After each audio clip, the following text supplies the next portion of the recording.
Good evening. Good evening. I want to thank you for being so humble and nice, considerate to come out here and listen to what I have to say. But what I have to say is mine. It was never mine. It's ours. I never believed that I would find myself in front of an audience having to talk about a subject that we all once knew. A subject that is as old as creation. And if you want to see what I'm talking about, we have to just take a look at the zoo. The zookeeper doesn't feed the gorilla the food of the polar bear. Am I right? So how come we eat the food of everybody?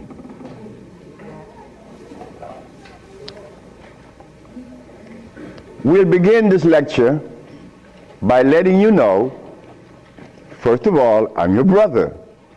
No more, no less than you.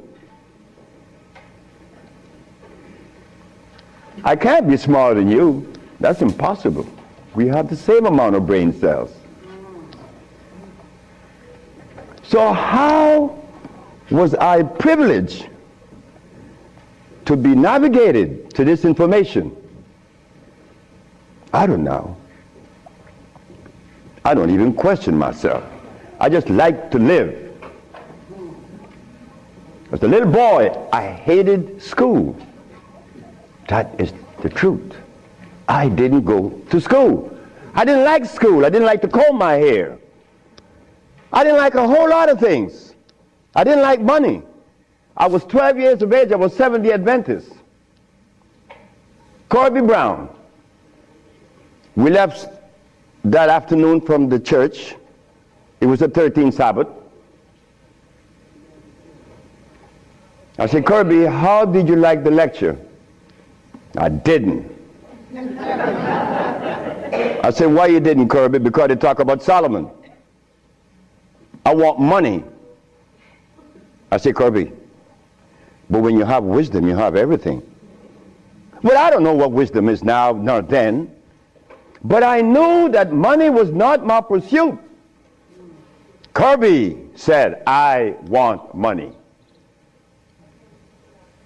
We were 12 years of age, 1945. I'm 72 years of age now. In 1994, a young man by the name of Tom Flowers came to me and said, guess who is coming tomorrow? I said, who? Kirby Brown. I said, well, if I remember correctly, Kirby said when we were 12 that he wanted money. I hope he made millions of dollars. I don't have any millions. I don't even have $1,000. But you don't. But that's okay. I live.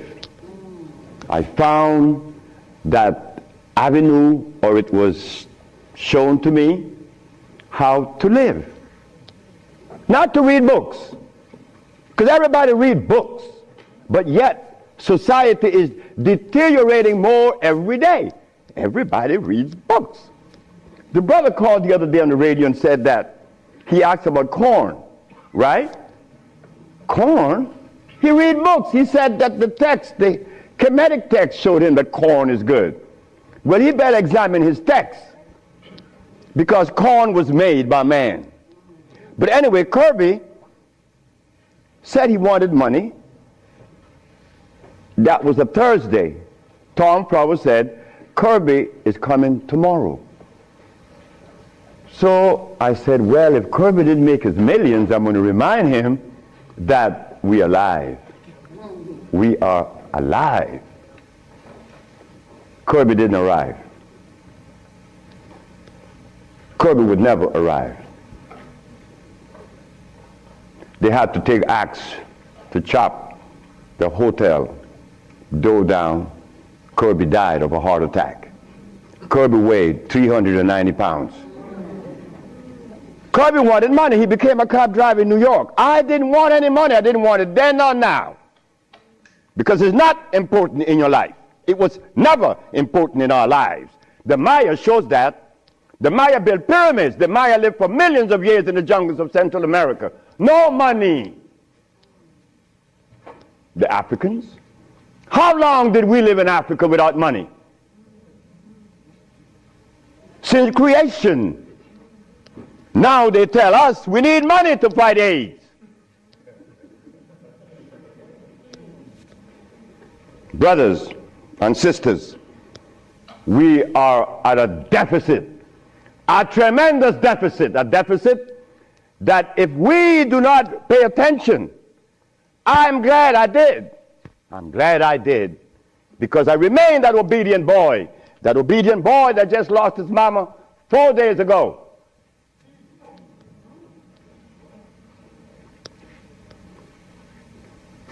I listen. But to listen, you can't have a philosophy in your head. If you have a philosophy in your head, you cannot listen to anyone. I was there. I was a Seventh-day Adventist. I listened to no one but those things that came from the church. Well, if I were to listen to the church today, the Seventh-day Adventists, I'd be eating tofu. I'll be sick. You see? I'll be eating tofu. If I had gone to school, I would have become a medical scientist. I wouldn't have been able to cure AIDS, because they do not. They don't cure AIDS. If I had listened to all of the philosophies of Europe, I would have never been able to find the answer to the cure of diseases. But today, I'm going to share with you the African wisdom, the African brain, the African genesis, the African resonance, something that was never taught to us in the schools. Well, why should we expect the school to teach us something that would enhance our growth and save our lives? Why should the school teach you that? When in history has there ever been examples to show that one race of people is indebted to another? That has never been.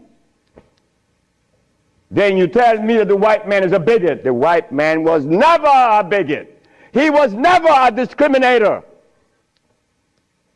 The white man is a person that obeys the first law of nature. Self-preservation is the first law of nature.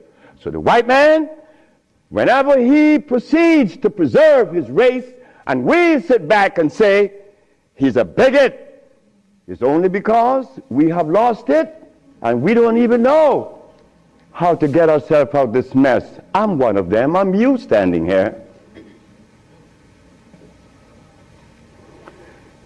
But one day, it was to be that your brother would be shown something that would change the profile of things. I left my country, where I was born then. In 1953 to New Orleans, I became a merchant seaman. I was 20 years of age. As a merchant seaman, I became an engineer 5 years later. I'm a steam engineer. Don't ask me how I did that, because that's going to baffle you, because I've never been to school, and I don't read books. I don't read books now, nobody's book. I'm not even going to read my own.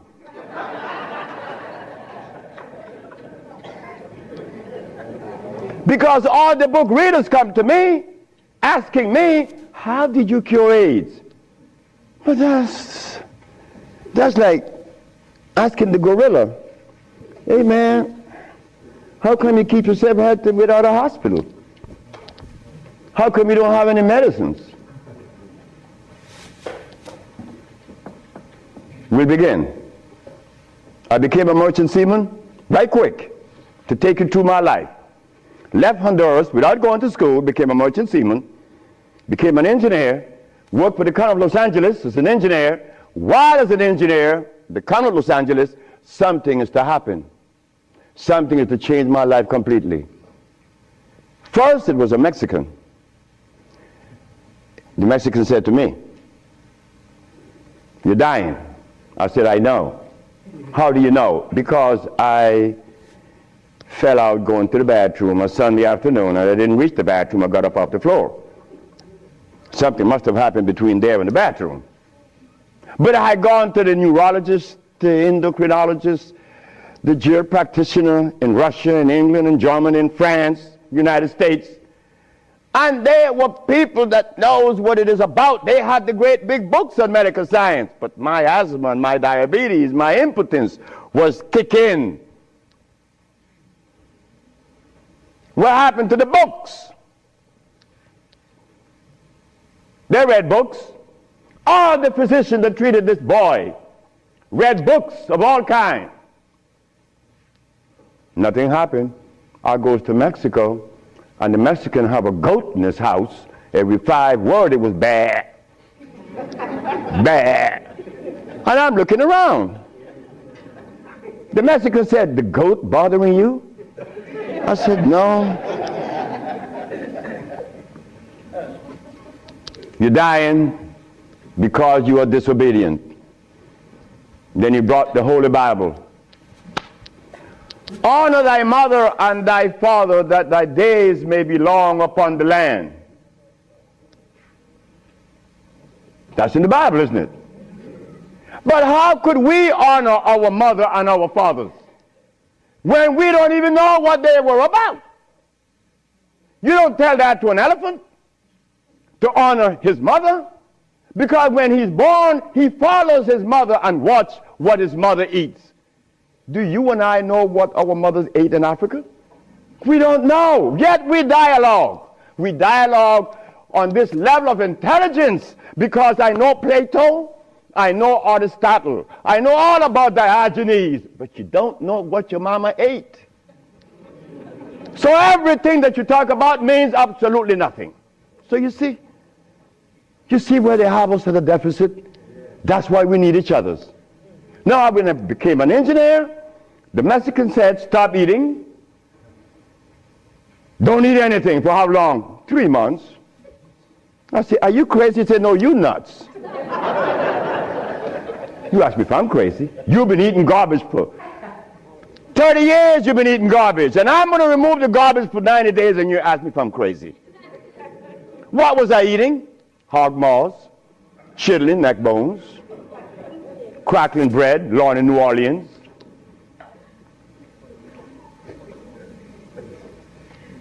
Eggs, because the grown-ups told me when my penis wasn't getting hard, eat eggs, drink raw eggs. And I did, by the dozens. And nothing happened. The Mexican said, "Don't worry about it, don't eat."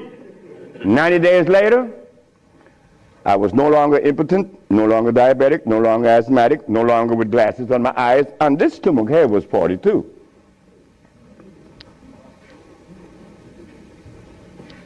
What happened to the science that the physicians were using, medical science? It didn't work, isn't it? But it worked with me. The herbs work with me. This Bible says,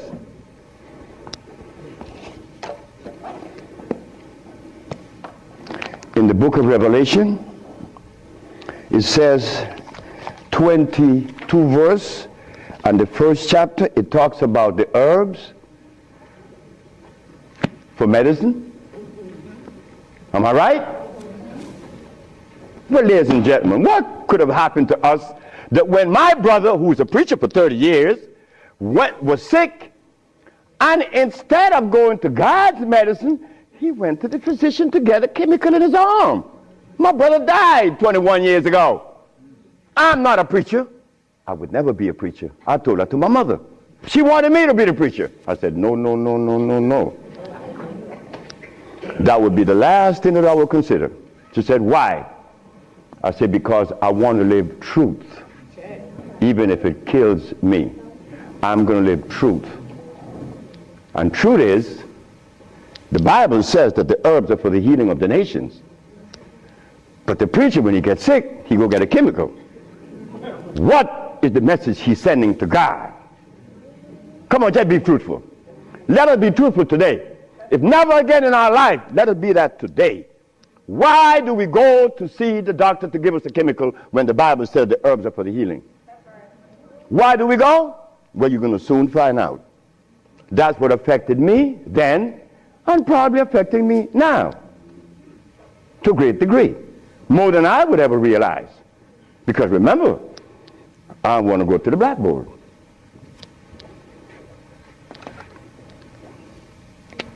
Roughly speaking, Africa.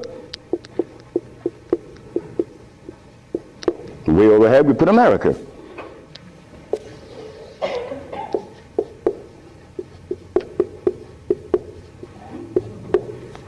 They are 4,500 miles.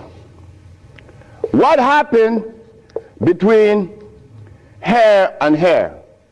A lot happened.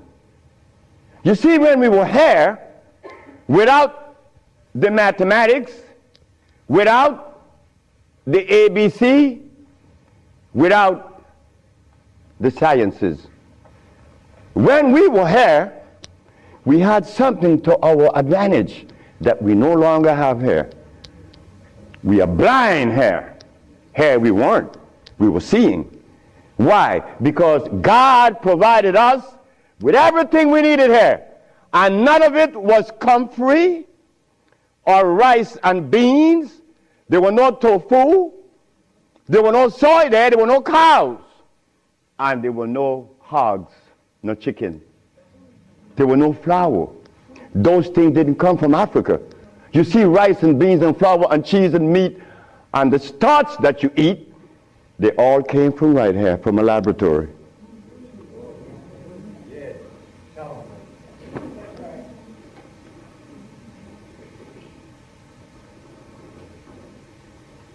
Now, for us to eat, you have to have in your big skull the understanding of biochemistry. But when we were here, we didn't have to know anything about biochemistry. Why? Because God doesn't make poisons. You see, God doesn't make carrots. Well, let me put it here. Stop the garbage. Anytime someone tells you that tofu is good for you, that someone that just gave that information to you has one eye open. But he's confident that when he tells you to eat carrots and you drink it, you have both closed. So a one-eyed man is king where everybody's blind. But the one that recommends the tofu is only half seeing. He's blind. He got one eye open only. But he doesn't know it. Example. Before we get into the real lecture, pull this out. This is how people take privileges on us. They don't care about us. They bring us information that, oh God, that's why the rest of the world laugh at us. Because they know that we have both eyes closed. Here it is. Moringa. Moringa has 23 times the iron in spinach. Spinach has iron? No, because spinach, let me take my time because there's a whole lot of information. I don't want to jog it up. Anything that has a pH of 7 plus is alkali. Anything that has less 5, 4, 3, 2, 1 is acid.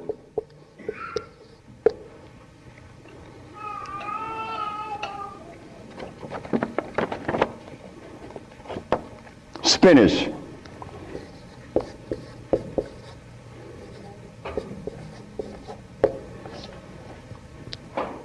Acid. Why compare moringa with spinach? When spinach has a starch base, it has no iron. 7 times the calcium in milk. Milk has calcium. Well, I stopped drinking milk 42 years ago, and I could fall on my knees. You drink milk with moringa, because they said to mix it with milk and some pages hair, you're not going to fall on your knees at 73. You're going to leave your knees down there. 11 times vitamin A that you find in carrots. Carrots has vitamin A. Carrots belongs on the acid side of life.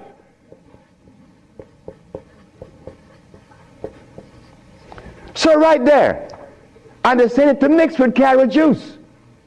Why would they do that? Then up here, they talk about the Ayurvedic system of medicine recommends moringa. The Ayurvedic is Indian. The Ayurvedic system of medicine recommends cow milk. The Ayurvedic system of medicine has never cured any disease, nor moringa, nor any other system in the world. You know what this is like? When Steven Seagal tells me to come to his house because he had a headache for 5 years. Well, I knew why the headache was in his head. It was removed in less than 10 minutes. He had the bottle and said, "This bottle is powerful." I said, "Yeah, powerful, huh?" He said, "Yeah, the headache is gone." You know, he's a Dalai Lama, right? He wanted me to go to Kathmandu. Kathmandu? I'm going to go to Kathmandu. To do what? Talk to lamas. Lamas for what? What am I going to talk to lamas for? They couldn't cure your headache that you had for 5 years. The lamas need to come and see me, not me, the lama. But since we were compromised, we left all our food in Africa. You and I don't even know what we ate in Africa. So don't even go there. But we have the opportunity because one of your brothers happened not to go to school and look outside of the paradigm of school and found something altogether different. And what did I find?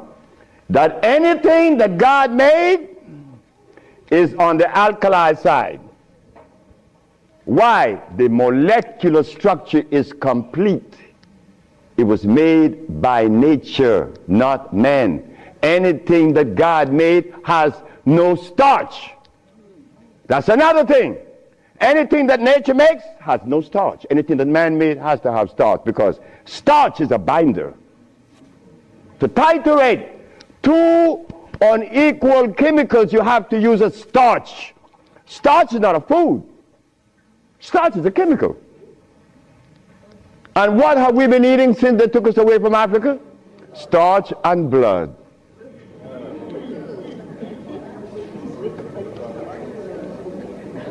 Starch and blood. We didn't eat blood in Africa. Gorilla doesn't eat blood. He eats leaves and berries.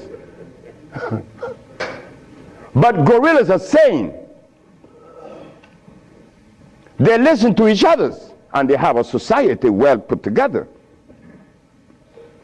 Well, Sebi, when he became the engineer, and he found out that the pH value of things had a lot to do with healing and the properties that's to be used, I was happy. I used to run home. Guess what I found? I found that the herb that everybody's talking about is acid, and everybody's using it. What herb is that? Comfrey. She said, what? I said, yes, it's on the acid side. And so is rose hips, enchilesia. What about golden seal? That's right, golden seal was made. It's like the stick that you put in your mouth. They call what? What they call it? The chew stick. What they call it? Liquid stick. Everybody have liquid stick in the mouth, right? But liquid stick was made. It has 50 times more sugar than does sugar itself. It has glycerinic acid. You see, we didn't have to study biochemistry in Africa because everything we had there was on the alkali side, so we could eat anything. But when they brought us here,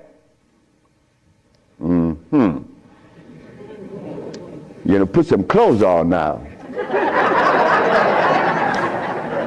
And after they put the clothes on you, come here, boy.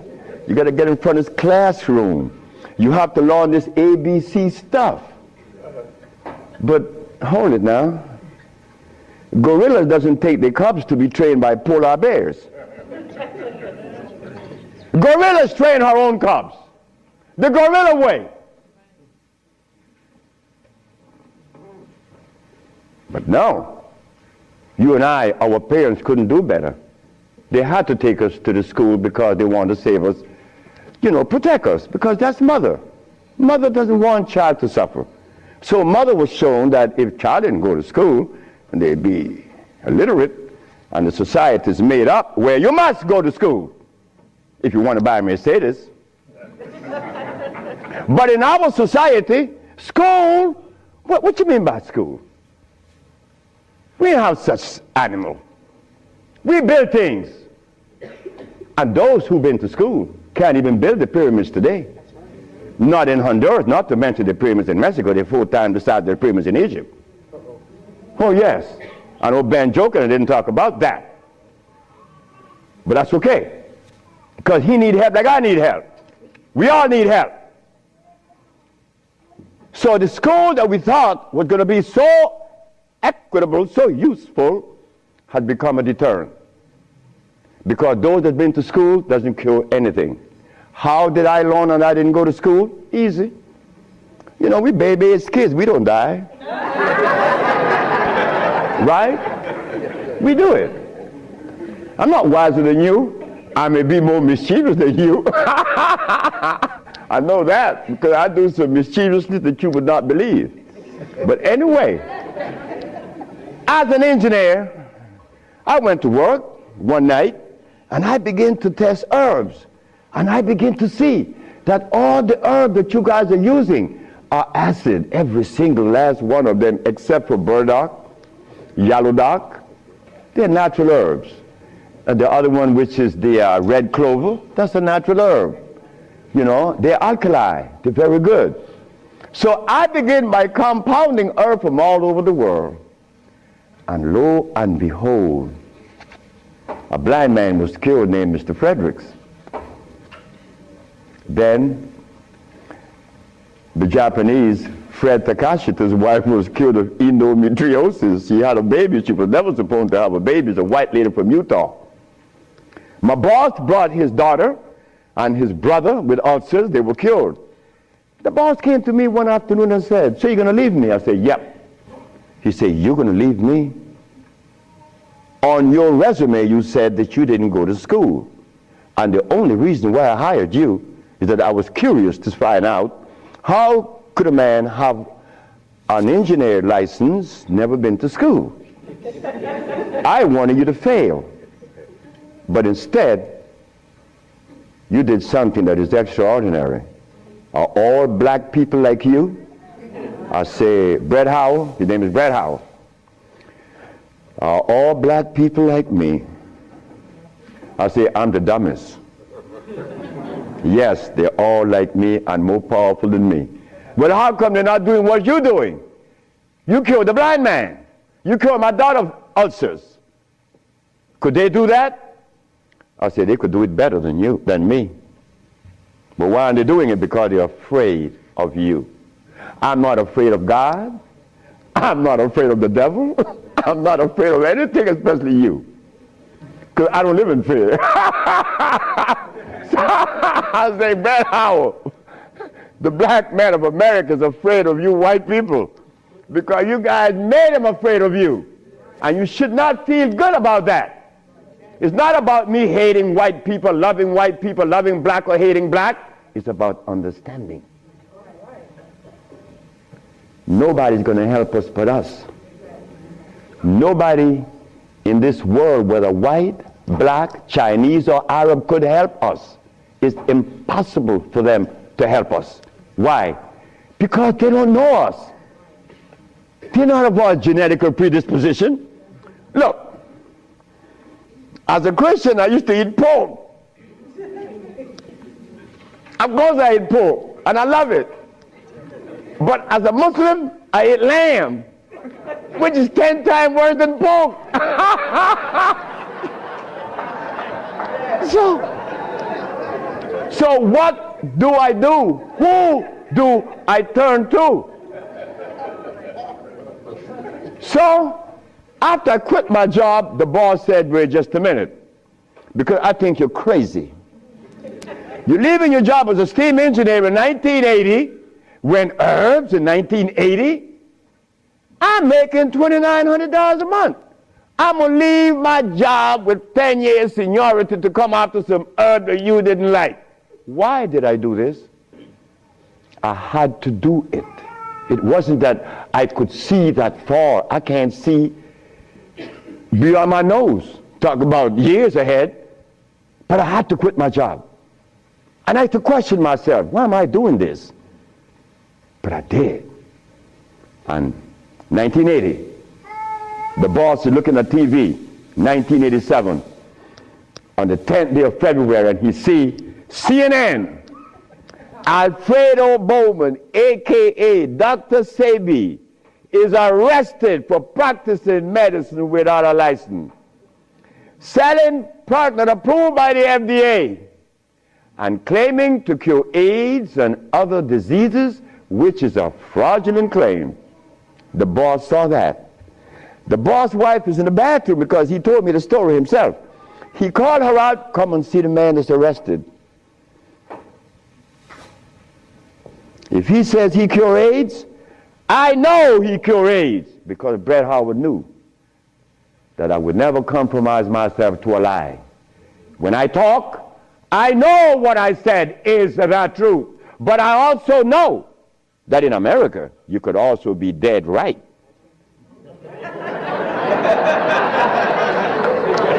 But it doesn't matter. It does not matter. I'm 73 already. They kill me tomorrow, it's all over with. I rather reach 73. My brother, who was a preacher, he only got to 50.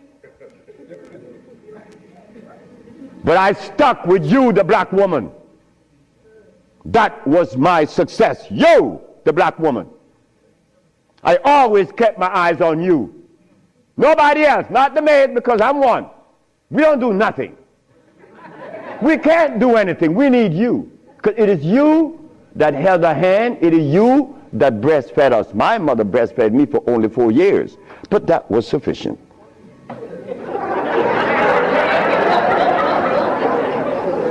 In 1962, two statements was made in a barbershop. 1640 Claiborne Avenue, New Orleans, Louisiana. Timothy Barbershop. Tim Barbershop.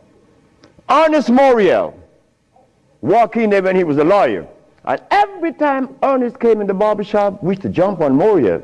I mean, we used to kick him around the place. Moriel said, you see you niggas? One day, I'm going to become mayor. And I'm going to remember you, Alfredo. That's me. The big mouth. I'm going to have you in jail. Ernest became the mayor of New Orleans.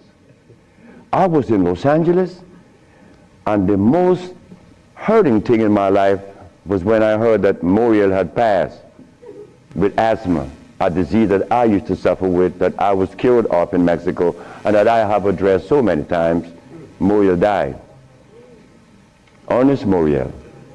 Then another statement was made by me in that same barbershop. I said that I would give the black woman a gift. Brother said, Logan said, Sapphire? I said, yes, Sapphire, your mama. I said, she was the first, you came out of her, she held your hand, she teach you everything about the basic things of life, and then she cut you loose. Now she worth nothing, she's Sapphire. I'm going to give her a gift. 1962, that statement was made. But 1962, I was sick. I had asthma, I had diabetes, I was impotent, I had everything under the sun. But in 1964, I was cured, and years went by. Then I found out this is the gift to the black woman. The healing that I found is in your hands now, black woman. Yes, it's in your hands. So in 1987, I was arrested. And while I was in jail, I was the happiest man in the world. Because when I was 40 years of age, I was going to work, and I passed by Miss Louise Wright's house on my right, and I made a statement: I'm going to help humanity. And here it is. 1987 is the showdown. I was arrested. All of the people in New York that were healers, I don't need to call their name. They said, yeah. They got the big mouth. They were angry at me because I put an ad in the Village Voice and the Amsterdam News and the New York Post. AIDS has been cured by the USHA Research Institute. And we specialize in cures for leukemia, sickle cell, impotence, blindness, cancer, and others. Well, after all, I did it. Shouldn't I advertise it? You should be glad your brother's doing that. Because now you have a chance to share in the bounty, right? That's the way I felt. So I'm in jail and I'm wondering, how is the American Medical Association going to escape from this one? You see, in the past, herbalists, when they talk, shh, gotta be quiet. Gotta talk under the table, because the physician may get you. The FDA gonna get you. But we seem to forget the one basic thing. When they remove us from Africa, did they bring our food with us? Did they?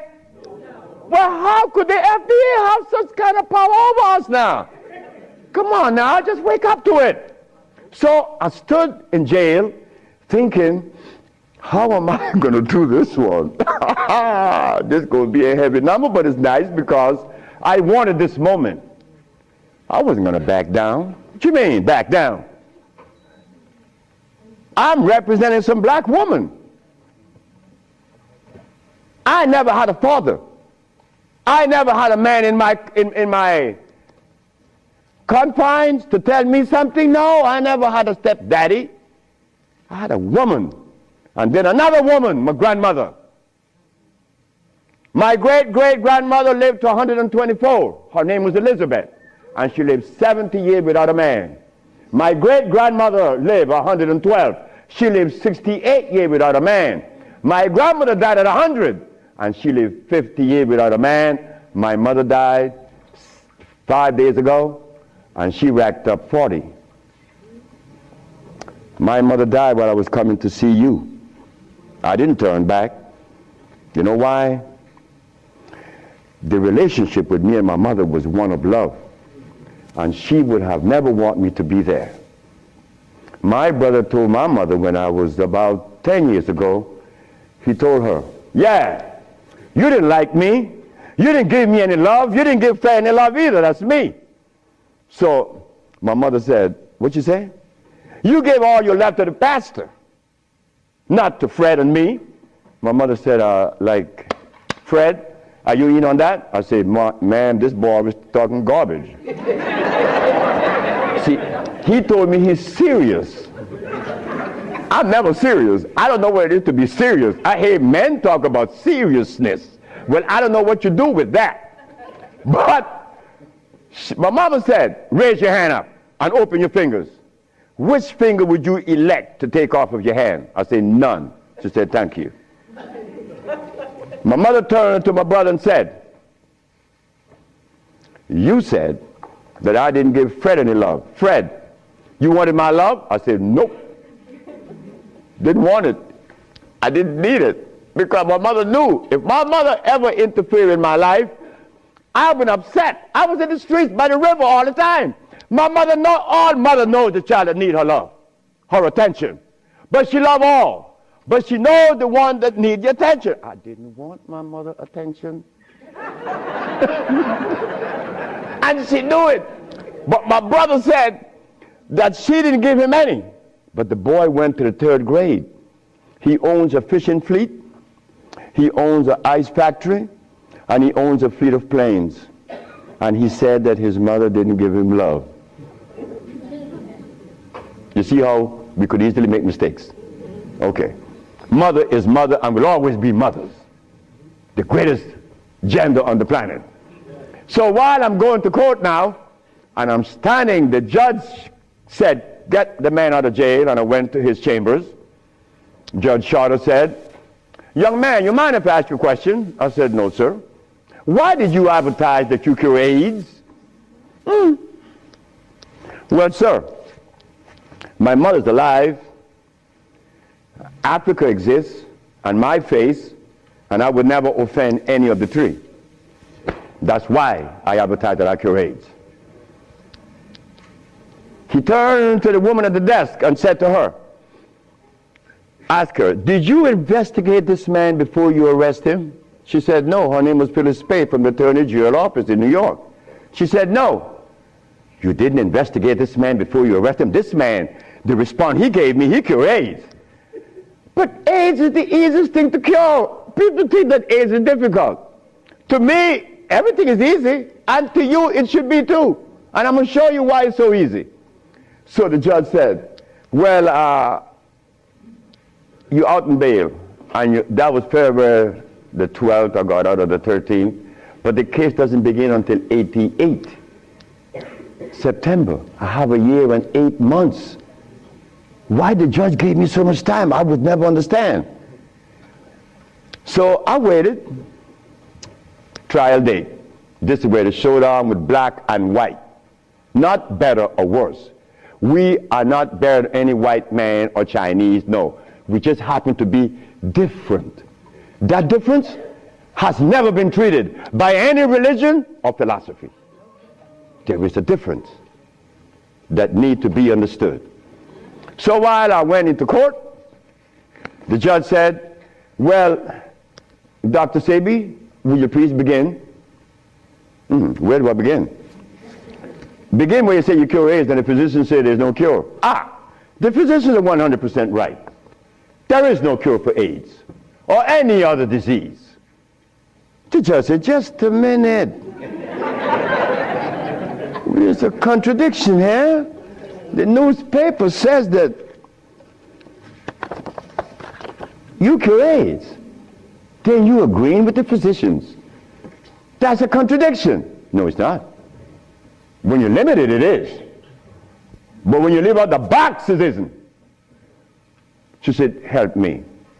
She said, of course. The physician take the position that there is no cure for AIDS or any other disease, and the physician are 100% right, according to their philosophy and their perspective. Their medicine didn't show them a cure. So how could they say that there is a cure? But the perspective that prepared me, there is cure for AIDS and every other disease. Oh my God, when I said that, the physician jumped up. Your Honor, Dr. Victor Herbert said, Your Honor, what other perspective could there be? After all, you know, this patent on us, the FDA has a patent on us. You cannot talk.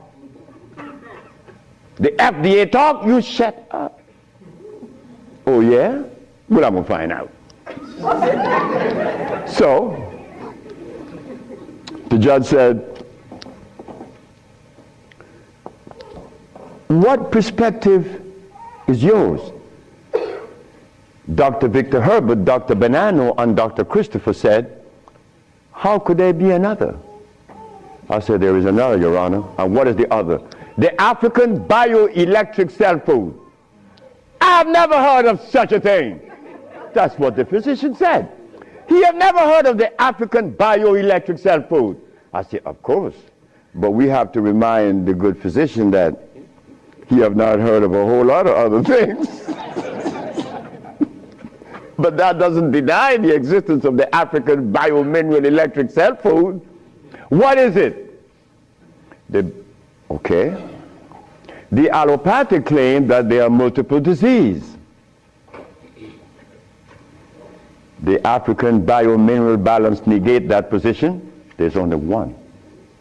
disease. Never been to. The allopathic claim that to treat the multiple disease, you must use a chemical, which is violating God. Right? The African biobalance said no. It's a nutritional approach. Electric food. Your Honor, I told you that this man was insane and unscientific. He said there's only one disease. But there's only one. Remember, I'm the boy that didn't go to school. I'm going to break things down to the least common denominator. When I was a steam engineer, I found out that in a machine, thermodynamics I'm talking about, or an automobile, the only thing that could cause this machine to go bad is what? Short circuit, obstruction, overheating. The same thing with the human body. So what did I do? I put compounds together that would cleanse the human body of what? Of mucus. In so doing, AIDS, sickle cell, lupus, herpes, blindness. Pretty sound too simple, right? Well, that's not my fault.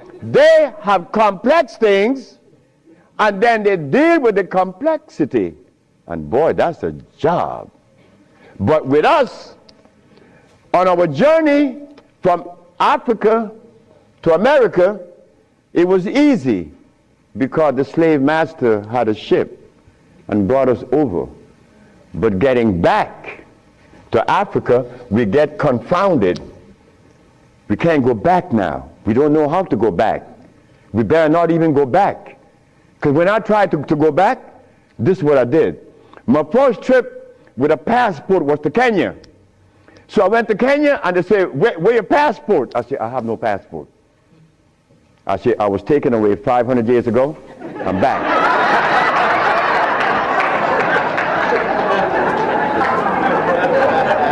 When I left, I didn't have any passport. So why are you asking me for a passport now? Is a passport African? Put it one side. They put me one side and sent me back out.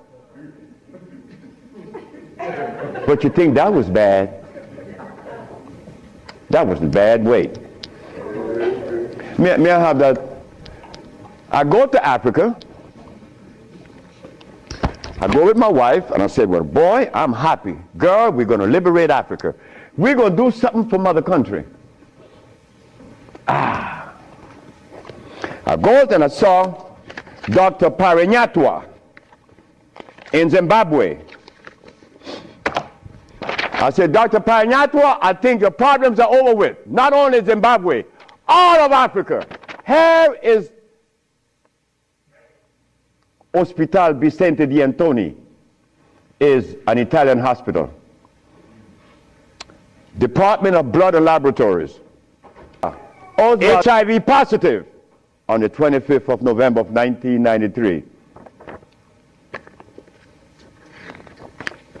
17th of January of 1994, HIV negative. This boy named Alfeo Lagos, this from the Red Cross, the Honduran Red Cross. It says here that this boy, it doesn't show any date of which he contracted AIDS. Why? Because he was born with AIDS. But down here it says he's negative on the 19th day of January of 1995. Another one. This one caused a laboratory to call for me. I thought it was funny. This is the next one, the other one. His name is Alex Suarez. On the second day of January, this boy of August, he found himself with HIV positive. On the 19th day of August of the same year, 17 days later, the boy is no longer HIV positive. So they called me for what? I don't know. Because I know they're not going to change it. Now, this one you're going to like. This one is from the San Diego Public Health Laboratories. It says here that this man has a HIV-1 RNA 26,205. The boy was supposed to be dead at 25, right? Just go to the other page. 6 months later, he's less than 400. He was killed at 15. So anybody want to read it? Because I could be lying, because that's the way we think. But here it is. No, that's possible. I could be lying. Here, young lady. So, curing AIDS, brother and sister, look, that's the easiest thing for niggas to do. We could do more than that. Curing AIDS, to them is big thing. To us, it's nothing. You understand? But now, here is where this little culprit comes in. Where did I put it? The blood, nope, no good. Here it is.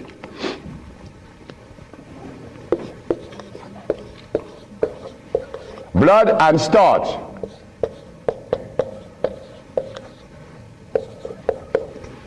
Blood and starch. Blood and starch is going to prevent you from doing what the ants does for each other. Ants, when it's getting ready to rain, you know what they do? All the black ants, they begin to do what? Cut the leaves and take them to their little nests. Ants doesn't eat leaves. They eat the mycelia that grows on the leaves with the temperature. They are farmers, but they provide when it rains. Red ants does the same. But we black people, we can't do that. Because when your brother showed the world that he cured AIDS, why didn't the African countries jump on it? All the African people eat is blood and starch, nothing else. But that is the Africa that you and I dream about. The Africa that we want to save. The Africa that we all love. I found out that there is no president in Africa that is interested in the cure for AIDS. Not one. No, I'm sorry. Only one. I'm not going to name the country because I may jeopardize the country. Because the one thing I learned, that when you begin to talk favorable about a country or individual, they're going to soon get him. That is a fact. So I cannot talk about the country that said to Dr. Sebi, Dr. Sebi, whenever you want to return to Africa and begin this new empire, you have 5,000 acres of land and 6 hot springs. I don't need anything else. Hot springs? 5 hot springs with 5,000 acres of land? We could grow food. We could make the best dress. I said, sir, I am not going to come to your country unless I'm able to grow marijuana. He said, marijuana? He said, wait just a minute. He said, I can't do that. I said, well, the compounds I've been giving your nephew that was autistic, that now is talking, was marijuana. And as for you is concerned, when I came here, you weren't walking. You were dying. Now you're running up the steps in the presidency. Yes, marijuana. That's a God's product. That's not cigarettes. You see what happened? My brother used to smoke cigarettes, but my brother didn't know that the tobacco that he was smoking was artificial. God didn't make that. But marijuana, God did make that. So it must have been a good reason why I was told in school that everything God made is good. Well, I know that. I live that. And I always will smoke it for as long as I live. Why? Because I have that right. I have that right. It's not everybody that uses it, from autism to arthritis, is cured, because everything that God made is good. So as I go to Africa, all happy, I came back with my tail between my legs, because it ain't happening. It ain't gonna happen. They're not interested in that. But the one thing I noticed today and yesterday, and you may have heard it, President Clinton and Sanjay Gupta. They found the end of AIDS. How could they find the end of AIDS when they have not found the end of diabetes, the end for sickle cell, the end for any disease? But they're going to tell us that they're going to bypass these lesser diseases and jump on the major one, and they got the cure for it.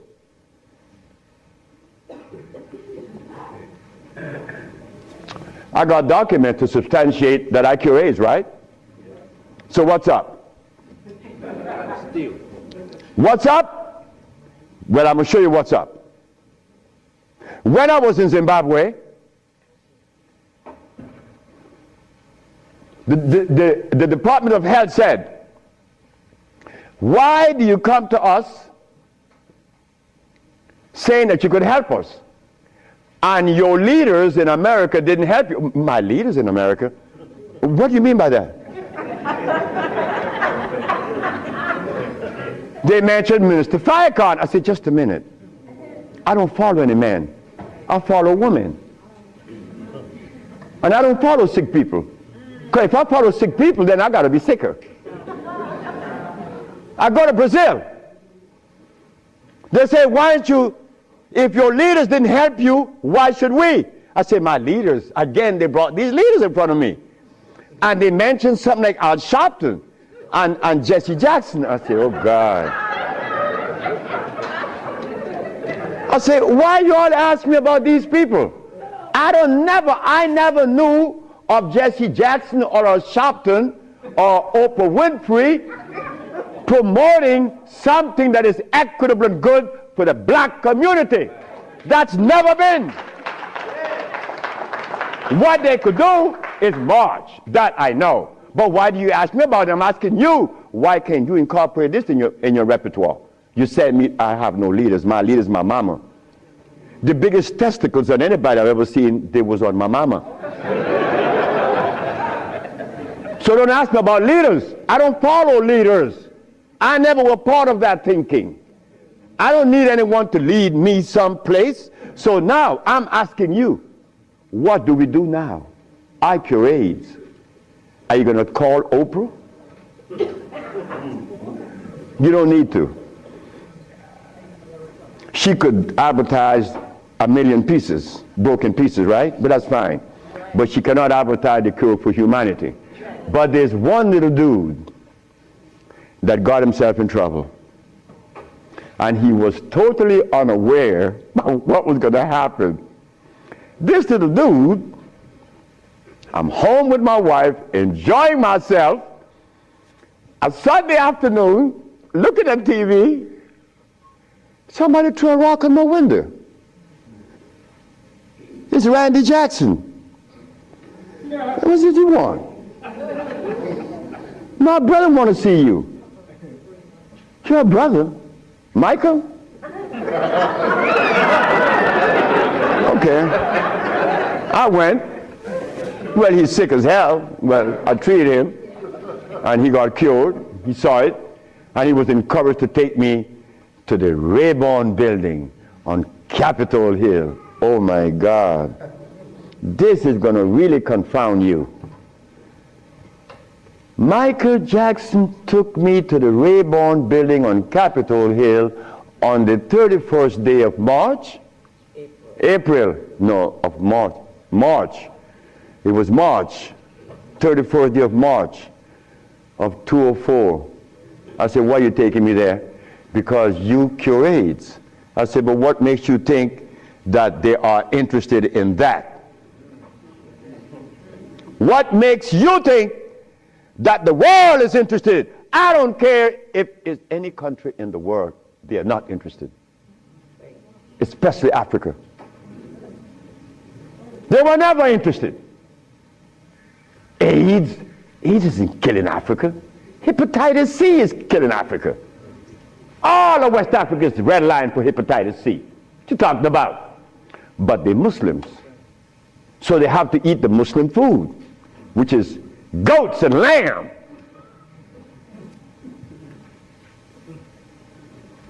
Go tell them that the Arabs played a trick on their brain. You cannot do that. Me, I remain the son of the jungle woman. The jungle woman that didn't have any clothes on. Yeah, I am her son. I stuck with her and she liberated me. You have to hear this. One morning, I woke up and I heard the music that was playing. You know how you turn your radio on and you're sleeping, but the music on the radio would influence you, and you dream that you're seeing the artist is playing, right? You have had it happen to you. This morning, I'm listening to John Coltrane. 4 o'clock in the morning on channel 850 on the TV. I'm sleeping and I'm hearing John Coltrane playing Interstellar Space. But then something was happening while this music was playing. I was looking at a black woman doing this from behind a tree. I woke up and I didn't know how to interpret that dream. But then I was leaving that morning for Los Angeles. As I got to the airport, the governor was there. The governor said, "That's him. That's the man that cured Alcida of leukemia. That's the man I'm talking about." The governor had a lot of people around him. So I went. I was leaving for Los Angeles. He was leaving for the capital. He didn't know that we were going to meet that morning. So they was talking to me and asking me questions. Finally, 2 men that were standing away from me, they were white men from the United States. They came up to me and said, "Well, we have heard of your miracle cures." I said, "Sir, I don't even know what a miracle is, especially perform one. I just happen to cure leukemia. That's not a miracle. To you it may be. Because your school of thought have you to believe that curing these diseases is one great big feat. No, it's simple common sense. I'm an African. Now this is where the naked woman going to come out. They said to me, "We have heard of your miracle cures, but have you been saved?" You see? Right there, I consider that an imposition. Why do you take the liberty to believe that I'm one of those that have accepted your philosophy that I have to be saved? I say, from what? The man politely answered and said, "From your sins, of course." I said, "Wait just a minute." I said, "You know, man, while you guys were standing over there, I said," and I looked at you both and I said, "Two very intelligent young men. But now I have to question that." He said, "Why?" I said, "Well, because the color of my skin should have prevented you from asking me that question, have I been saved?" He said, "What does the color of your skin have to do with anything?" I say, "It has to do with everything. I am the son of a woman that was taken away from the forest of Africa. To begin with, she didn't have any clothes on. But she didn't have any alcohol. And she didn't have any prostitution. And she didn't have any supermarkets. And she didn't have a hospital. And she didn't need anything that God didn't make. And she didn't have any money. So all these things constitute sin. So my mother in the jungles was sinless. How did I become sinful?" You cut it out. You stop that. We have to begin to change our diet, because this diet here of blood and starch is all we eat. That is all we eat. And then with this diet of blood and starch, which confounds their hormonal structure, we have the nerve to tell each other's, "Brother, you were wrong. I'm wrong. I mean, where did you get that from? I'm wrong. You've been eating blood and starch, and you're going to tell me I'm wrong. No. We got to stop it. Because the blood and starch is why I couldn't penetrate Africa.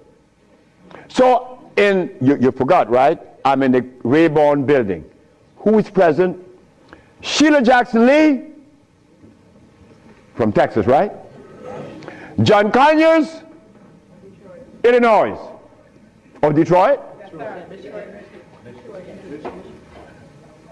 Jesse Jackson Jr. from the House of Appropriation. Our most beloved President Bush. No, we have to give him credit. And no African government ever given me the privilege to practice herbology. Bush did. Bush appropriated $5 billion to fight AIDS in Africa, right?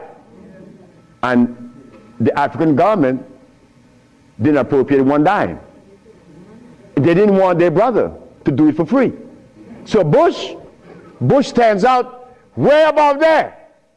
Bush gave $5 billion, and Jesse Jackson Jr. is there. So when I go to the podium and I say, fellas, y'all don't have to look for the cure of AIDS anymore. Here it is. Jesse Jackson Jr. did this.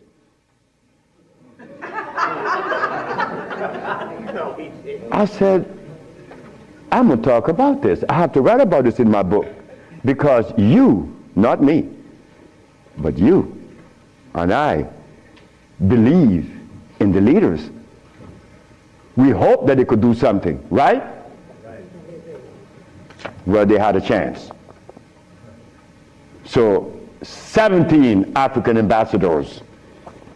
Only one came to me from Mali.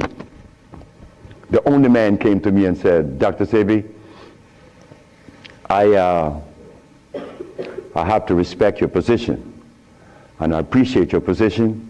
You have proven that you cure AIDS, and I would like for you to go to Mali. But that's not the country I was talking about previously. He just presented himself that day. But Jesse Jackson Jr. didn't tell you that I cure AIDS, right? He didn't tell his daddy either, isn't it? And Miss Sheila Jackson Lee didn't talk about it, right?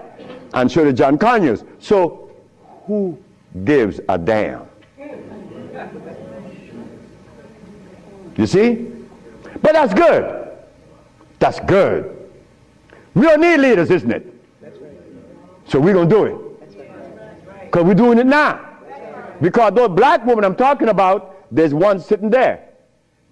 They are going to tell the world we cure AIDS. But last night, Clinton and Sanjay Gupta is on CNN talking about the end of AIDS. How about the end of sickle cell?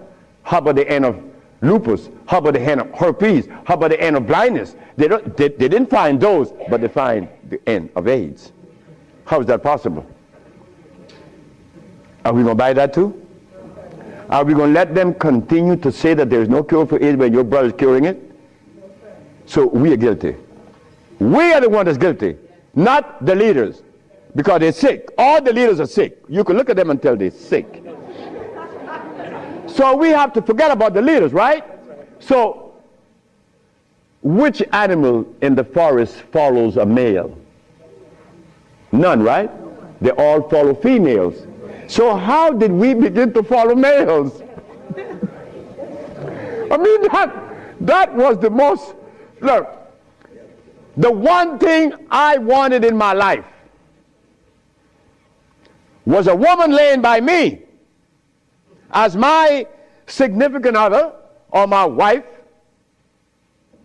that she didn't have a God or a devil in her brain.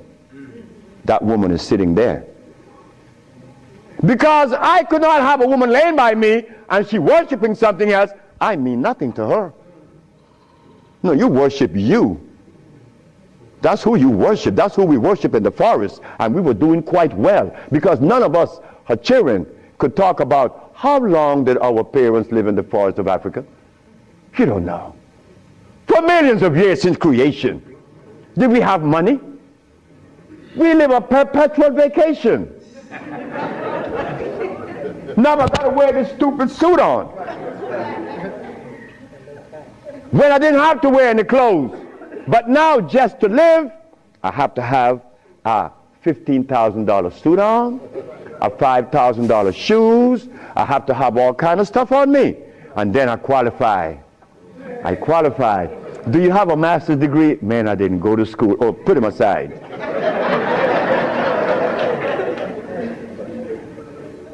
So in essence,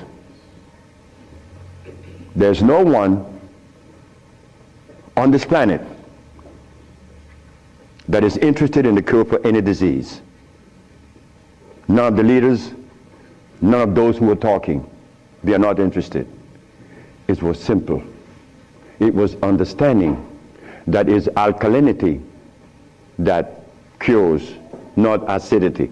And any healer that comes to you with these things, like adding carrots, like moringa, it says here,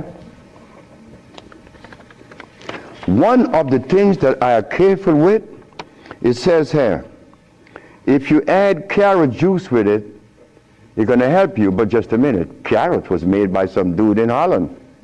It's very acid. So this moringa knows that you have both eyes closed, so I could sell you anything. We don't want that anymore. We don't want to tell stories anymore. We don't want to protect the stories anymore. But you see what happened?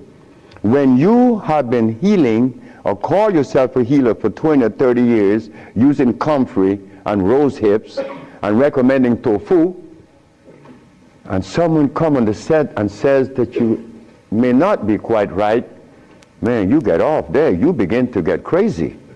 You begin to go crazy on that person because you have invested 30 years and people know you, and now you can't turn back and say, I was wrong. Well, I was wrong. And it was one little lady, 94 years of age, named Mrs. Holloman. I was along with the rest of the healers. I was reading these books by Jethro Kloss, Alma Hutchins, Indian Herbology of North America, Myers, Christopher, also this other named Shooks. And they all have calcium in it, so I had to believe that, right? And I went to Mrs. Holloman. I said, Mrs. Holloman, you got to drink carrot juice. She said, sit down, boy. I think you're crazy. I think you're out of your mind. I'm 94 years of age. I don't wear glasses. I don't need you to come and tell me to drink carrot juice because I know that carrot is a poison. I was in Rutan, the island of Rutan, and a woman was listening to me talk, and she asked me, what is the best breakfast in the morning? I said, I don't know. She said, a glass of hot water. I know she was right. The sister was right. So in essence, all of the hoopla about AIDS was just noise.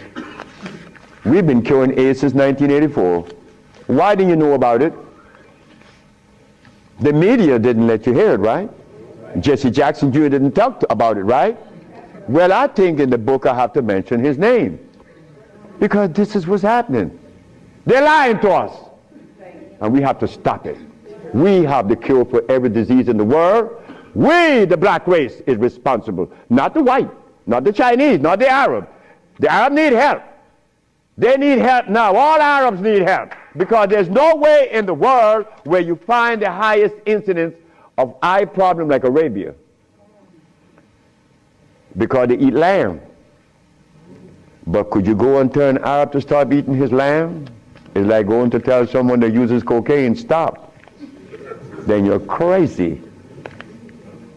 Like going to Africa and tell a Maasai, hey Maasai, you only live 47 years, man, and you're going to die because you're eating raw blood and starch.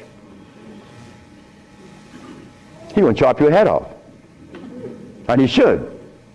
Then we go to Guinea, and my wife came to me running. She said, the young man in there with his wife, he's 19.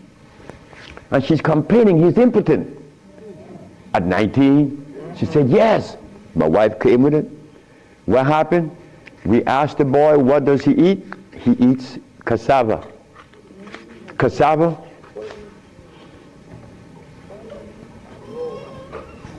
We say raw? Yes. Go to Guinea. It's a what? Cassava.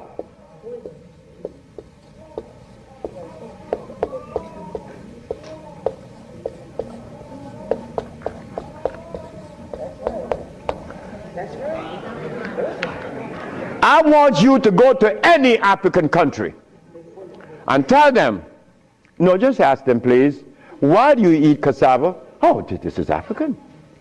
This is from history. Hey, African, I know you've been bamboozled too, because cassava is not a product of nature, nor of Africa. Cassava is a starch that needs the aid of a man to grow it. Cassava cannot grow by itself, and it has cyanide. But the cyanide has already affected the brain. He cannot think for himself. It's like talking to a Haitian or a Brazilian. In fact, the only country that I have ever visited that have people dark like me, but nobody in Brazil is black. Brazil.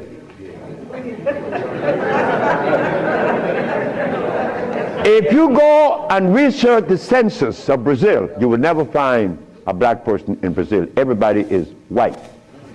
That is how much they have offended us, that we hate the very image that God made. Something is wrong. Something got to be wrong. Me,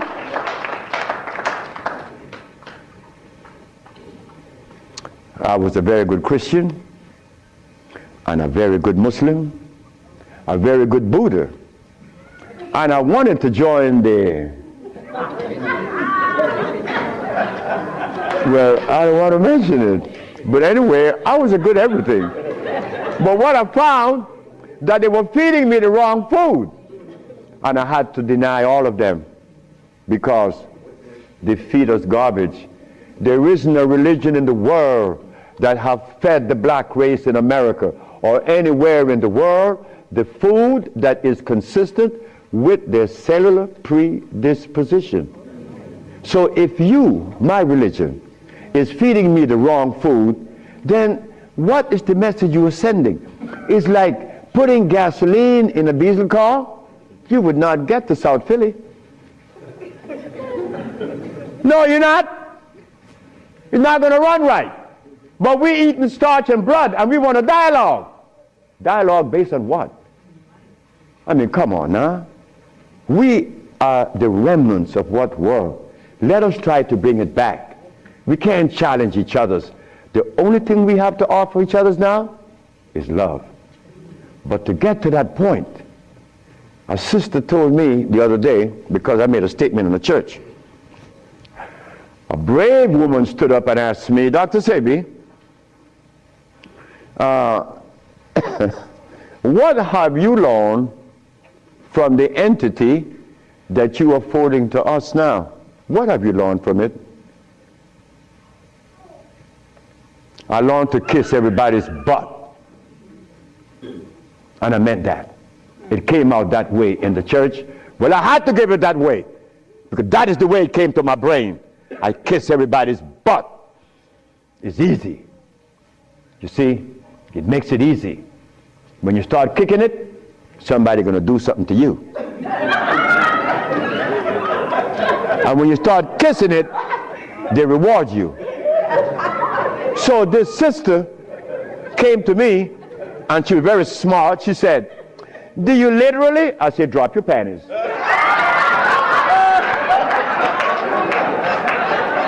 Well, I came out of a woman's vagina. I could kiss her rear end. That's easy, isn't it? Is it easy?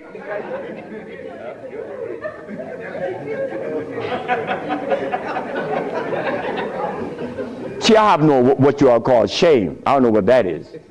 I'm not serious, I'm not ashamed, I'm not a man, I'm a male. Beyond that, I don't know. You guys are men, I'm a male, I stay there. It's easy. So brothers and sisters, look, the deal is this. We have the cure for AIDS. Now you're going to get a chance to ask questions. So ladies and gentlemen, I want you to ask whatever question comes to your brain. Feel free to ask. I mean, please, don't you hesitate. Don't you feel that you have to restrict yourself. I know Brother Adis is here. He may ask a few. I'm glad to see the brother. You know, Brother Adis is a brother I've been knowing for years. Stand up, brother. When I saw the brother the other day, I was very encouraged because the brother looks good. Yes, sir. I appreciate the brother. The brother looks good. The brother, I remember him and Sultan and Kwasi in New York. I would hope that Kwasi would come. And a bunch of other brothers. It was a bunch of us brothers. We were in love. New York was, look, we were in love. There was a love that we used to share that was so nice, so warm. But none of us, or all of us, understood that we couldn't follow anybody. Because if you start following one, you have to dislike the other group. But I'm a black man. I have to love everybody. I have to love Muslims. I have to love Buddhists. I have to love Christians. So if I have to love everybody, then I'm going to make it easy. I ain't joining nobody. Because I have to love everybody anyway. So it makes it easy. So now we go to the question. The sister and then you, another, yes. Good afternoon. Is it necessary to circumcise the male child? Again, sit down. The sister asked, is it necessary to circumcise the boy, the male child? Well, who started that? European. Who? My last little girl was born. I said, I told her mother, if this child is born and I'm not here, you will not cut the navel string. Okay? You understand? Listen to me now, Fanny. You will not cut this baby navel string. Okay? And I'm going to tell you how to do it. When the baby's born, you put the baby on your chest and let the baby suck your breast. The placenta is going to come right out. You put the placenta in a bowl and put some flowers on it. Keep the navel string attached to the baby until the placenta. 4 days later, it falls off the baby. You throw away everything. No cutting, no stress. No, it isn't necessary to circumcise, because I was never circumcised. It was you. Next. I've been treated by you before and was very successful with it. But I'm a backslider, and I want to know, what is this cure for AIDS so I can get back on track? She said that I treated her before and that she was cured, but something happened. I don't know. She wanted to get back on track. And the next question about how do I cure AIDS? Well, I have a daughter now that's 21, and she's the key to beautiful things. She's the daughter of this woman. Her mother hated me, and with all rights. The woman was right. Oh God, she was right. I had 2 wives in the same house, and this woman is in love with me. Oh God, this nigga is crazy. He's a Solomon. Nigga, look, you are a jive, MF. Her mother cursed me out. She cursed me out, and I'm standing looking at Miss Margaret, and I could see the hurt in her eyes, because this woman is in love with this man that already have 2 wives in the same house. Boy, what do I do? And I find myself in this triangle here and don't know how I got in it. But years went by. No, she got a baby. She got pregnant. They kick her out of the house. But that's okay. She had the baby, little girl, Zave. Zave grew up. Zave was 19. She cured her mother, her grandmother, of diabetes. The little girl that this woman didn't want to come into the world grew up to cure her of diabetes. Last month I got a notice from the mother that Zave just killed a woman in New York of AIDS. How do we cure AIDS? It's simple. We put the compounds together to address the mucous membrane, to cleanse the mucous membrane, to cleanse the bowels. Simultaneously, we went to the forest and found the herbs such as over here on the alkali side, foggy. I couldn't see. I was already wearing glasses, but now it's worse. But on the 17th, 18th, 19th, on the 17th day I woke up, I was looking at the ceiling, and I remember feeling so calm, a feeling that I had not experienced in many, many, many years. I was calm. On the 27th day, I didn't hear the wheezing in my chest from the asthma. My diabetes, I couldn't find glucose in my sugar. But on the 57th day of fasting, of not eating anything, I had an erection. Why? Why? Aha! They drain out. It drained out because I was taking these herbs and drinking water. Taking these herbs and juice and drinking water. And the body got a chance to do what? Cleanse itself. You see, it's easy. It's easy to bring back that happiness that we could love, that we could share. Instead of finding faults, I did an experiment. The lady said that her family had Alzheimer's. Well, I live in Honduras, among a group named Garifunas. Anybody here from Honduras? No, I know the Garifunas. You from Honduras? No, I'm hung out in Belize. In Belize, okay. With the Garifunas. My grandmother is from Cookie Tree, Belize. My grandmother showed me, look boy, the Garifuna people has been compromised so much so that they live far away from Africa. The Garifuna and the Brazilian are two groups. The closest black group to Africa is right here. Not even in Africa are they close to Africa. But the Garifunas eat cassava. They eat cassava. That starch, they make a special instrument that squeezes the cassava juice out. And they make sure that the hog never comes around, because the hog drink that, he's dead in 2 seconds.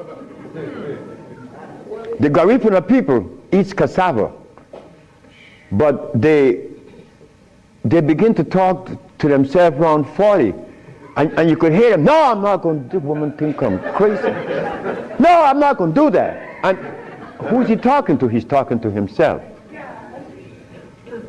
They are a victim. They become impotent very young. But when you see them young, they're black, and shiny. And they're active, and they play these drums. But by the time they get to 40, the Garifuna has diabetes. He's impotent. He's sick as you possibly could be. But nobody lives to tell the story, like my wife always say. Next. Dr. Sebi, can we just take a break real quick? A break. Yeah, we have to change the tapes. A break, he says. We just begin this stuff. And then we can come back. That's okay, change the tape. Yes. That's okay. He's getting it. Hey, you come back. Where's the bathroom?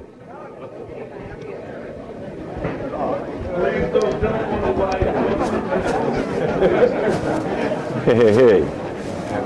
To run to the bathroom. Yes, sir.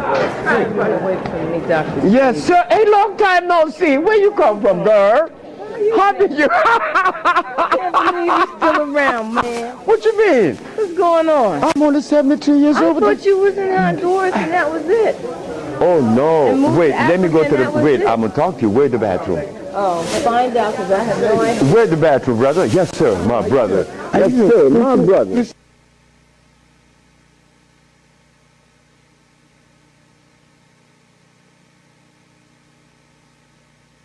Empty. Distilled water has a pH of 7. It's neither alkali nor acid. So it will hurt you. So water has to be what? Spring. What is the advantage of spring water? It has all of the minerals. Scientists have recorded how many? 102. But let me tell you all something about that 102 scale. I went to Africa, to Guinea, and I went to a village named Fulamori. Fulamori is dry like the desert. But I was taken to Fulamori because I told the president of Guinea that Guinea had thermal waters, and everybody told me no, including him, the president. I say, Mr. Sacco, I'm very sorry, but I know that Guinea has thermal waters. Say, I am the president, and I'm from Guinea. You came from California. You don't know what's in. Sir, Guinea has thermal waters. How do you know? I said, when I got off the plane in Conakry, I saw some red rocks. Red rocks does not appear unless there's volcanic activity. And where there's volcanic activity, there's water. There's hot water. So he sent, I asked, who were the people in Guinea before, say, the French? They sent to the archive, what you call the Department of what? No, geology.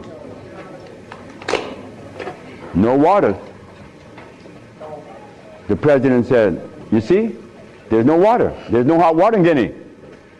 I said, Mr. Sacco, who was here before the French? The Belgians. I said, could I go, or could you send someone to investigate? My wife and I was out in the street. We came home late that evening. We came home to find the president doing this in his yard. He's walking to and fro. But he had this paper in his arm. So when I came in the gate, I could see him walking to and fro. When I came in the gate, he said, Dr. Sebi, they found the thermal waters in Fulamori. I felt so bad. I felt really let down, because why should I have to leave California to go to Guinea to tell them of something that they had and they didn't know? Something wrong with that. Anyway, they arranged a caravan and they took me to Fulamori with her. This woman is crazy. You could look at her head and tell she's crazy. When she got to Fulamori, she saw where it was green and water is flowing, and it's so nice, you know, thermal water brings madness out of you. She took all her clothes off in front of 5 Muslim men. Jesus Christ. Her and another African woman got completely natural naked, as you all call it, and jumped in the water. We began to drink the water. When I took the cup and started drinking the water, Dr. Fadiga, Dr. Diaby, and Dr. Camara, these are doctors from Guinea, very humble brothers. They screamed out, Dr. Sebi, what are you doing? I said, I'm drinking water. When the secretary to the president heard that I was drinking the water at Fulamori, he said, you tell Dr. Sebi to fill a 5-gallon can and bring to me. Nobody would go around that water. This is in Fulamori. Listen carefully. Fulamori.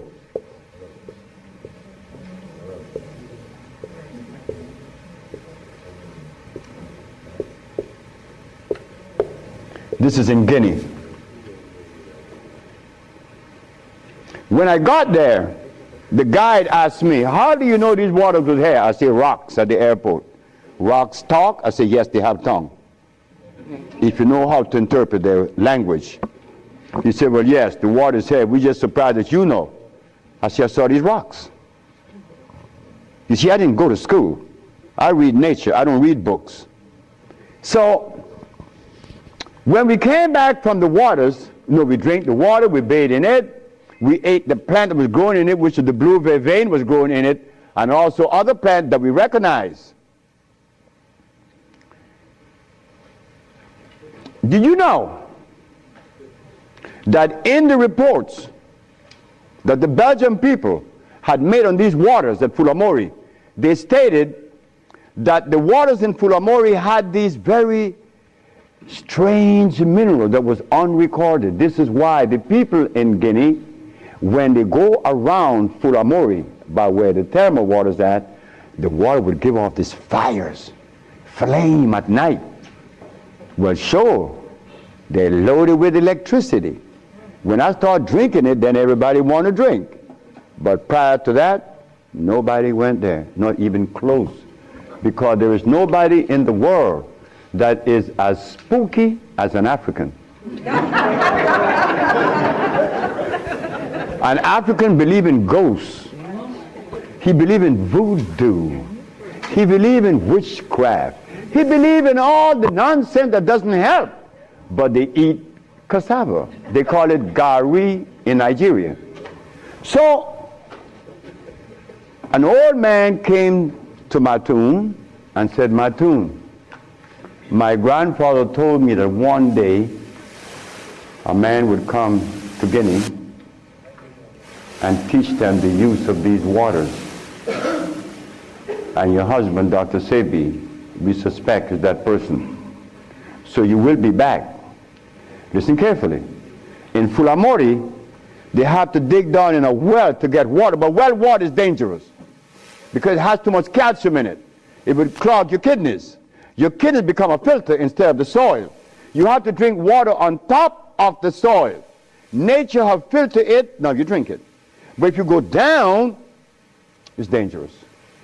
But here in Fulamori, just 8 kilometers out of the village, there is these waters. And there's plenty of it, but they're scared. They're full of fear. So when the president saw that I knew something about thermal waters, and he saw this,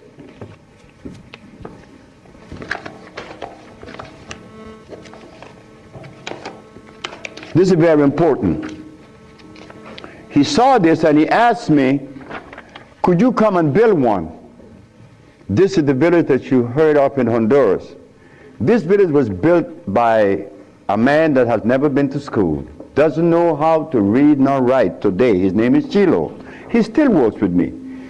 He built this village with me.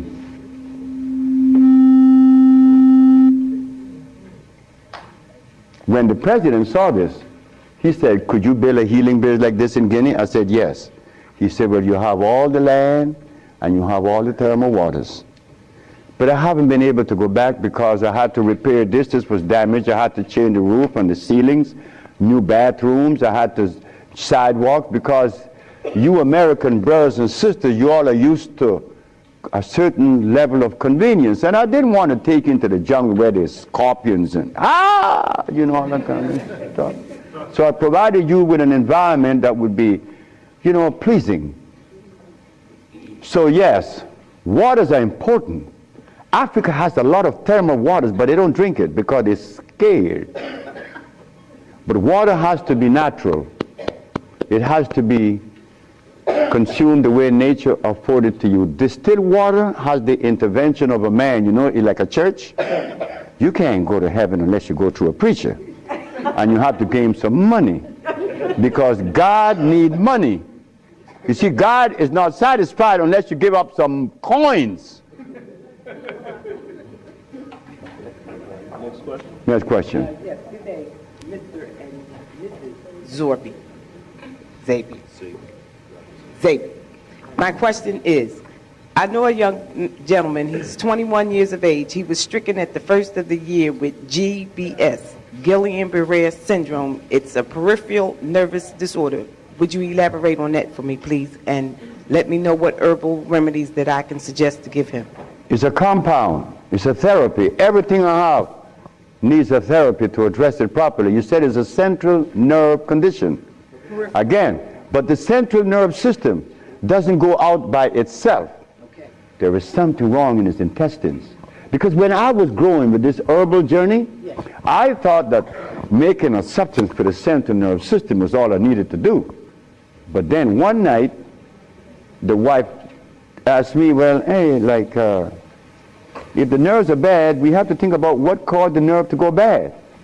And I found it was right in the intestines. We have to flush something that's in the intestines. We have to repair the damage down to the brain. But you have to see her. It's not an herb. It's a therapeutical package and treatment. Thank you. Yes, ma'am. Good afternoon, Dr. Sebi. Good afternoon. My 22-year-old son had a kidney transplant 8 years ago. He has both his native kidneys. He's on nearly a dozen different medications he takes twice a day, anti-rejection drugs, etc. How can I get him off? Because I believe that, he can come off of that and that his native kidneys can be revived, but I don't know how to do that. Why did you remove his kidneys? He was actually born with post-urethral valves. Okay. And he was predisposed to urinary tract infections, and he was placed at about a year old on a prophylactic amount of antibiotic Bactrim when he was about a little over a year and a half. And when he was 8 years old, the doctor said that he's doing great. He was at his proper growth, etc. And they took him off without doing the prerequisite tests to determine that he still had reflux. So when they took him off of the medicine, he went into a coma because he became septic. And he got very ill. He was in the hospital And for that's about where he is 2 or now. 3 months. Excuse me? He's still septic. No, he doesn't have sepsis anymore. But he's in the hospital? No, he's 21 years old He's now. home. Yeah. This occurred years ago. Years ago. About 8 years ago. And where is he now? The state that he's in. What state is he now? What is occurring? He hasn't had any kind of infection or hospitalization in over 5 years, and he's been on a pretty healthy diet, but as I saw today, I'm giving him too many acidic foods because I do give him carrot juice. So what I need to know, well, first of all, to answer your question, he hasn't had a hospitalization or an infection in over 5 years. That's good. So you want from me? I want to know how he can come off of all these medicines. he's Okay, taken. good. Because they're supposed to keep his body from rejecting the kidney. Yes, I understand. And he got one of his father's kidneys, so he's got a good match for a kidney, but, See the young lady and give her your name. okay, I have your number, so. That's it. We'll deal with that. Thank you. Yes, ma'am. Great to see you. Optimal diet, raw versus cooked food. Raw versus cooked food. I'd rather cook food. Why? Good. I'd rather cook food because, you see, we have the impression that raw foods are better than cooked foods. Well, that depends from the perspective. That depends on a whole lot of things, because raw foods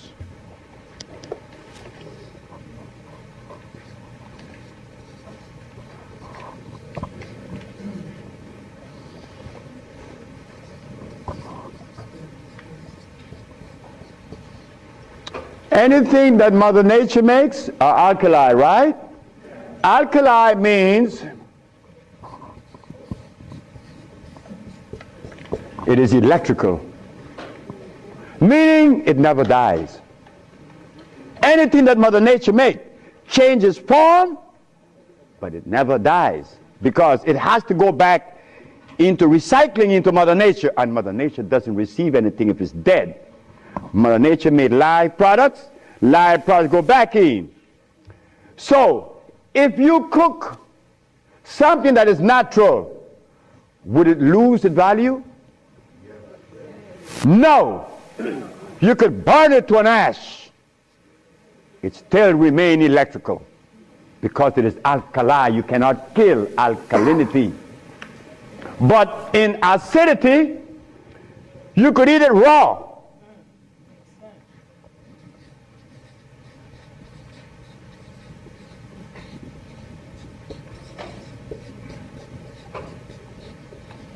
One of those two.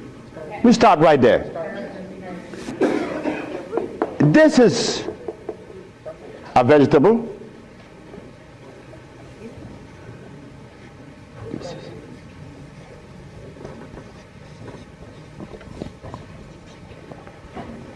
You could take this root. This is a root here. Carrots is a tubular. You could eat it raw. It's going to poison you. You could take the burdock and cook it. It's going to nourish you because it is alkali. It's natural. It's electrical. This is acid. Whether you cook it or not, it's dangerous. So what difference does it make if you eat raw or cook? My tonic that I cook to cure leukemia cures leukemia. It's cooked, iron. So what happened? People are being cured and all my products are cooked. And those who eat raw food still have problems because they eat unnatural raw foods, not natural cook. You see it now? If it's natural, you could cook it, or raw, it's going to nourish you. But if it's unnatural, if you eat it raw or cooked, it's going to hurt you.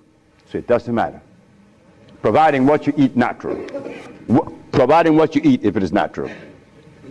Good afternoon. Buenos días. Buenos días. Buenas noches. Bueno, De la ¿y usted de dónde es? A little bit. I'm of Panamanian descent. Ah, Born here, Panamanian, Panama. fíjate So we're vos. not too far from. I know Panama. It's I had my beautiful. nose wide open. Salon. Wow, those women in Panama named Las Beautiful. Piñas Chile had my nose wide open. I want to kill her. I was a merchant seaman, and I fell in love in Panama. Yeah, talk to me. Yeah, you're a Scorpio like me. Real quick question about childhood obesity, because I have a niece, and I'm noticing a lot of kids. They're very big, very young, and they have these black rings around their necks.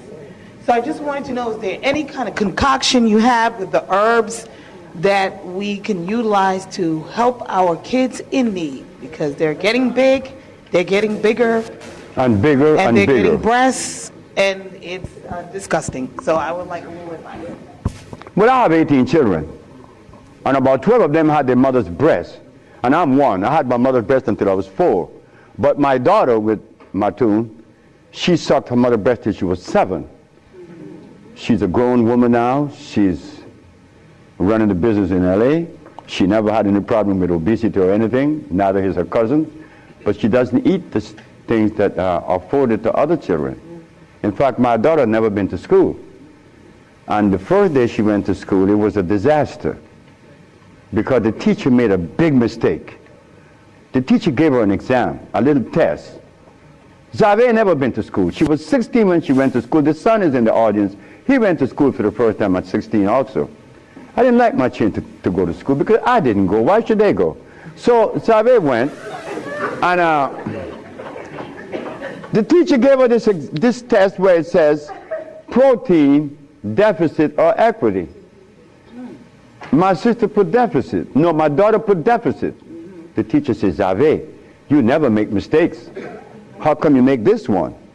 My daughter said, oh, what mistake? You put protein as a deficit. Well, she said, would you agree that the human body is electrical? The teacher said, yes. Then would you agree that the body accepts and assimilates through the process of chemical affinity? He said, yes. Meaning that if the body is electrical, the food has to be electrical. Is protein electrical?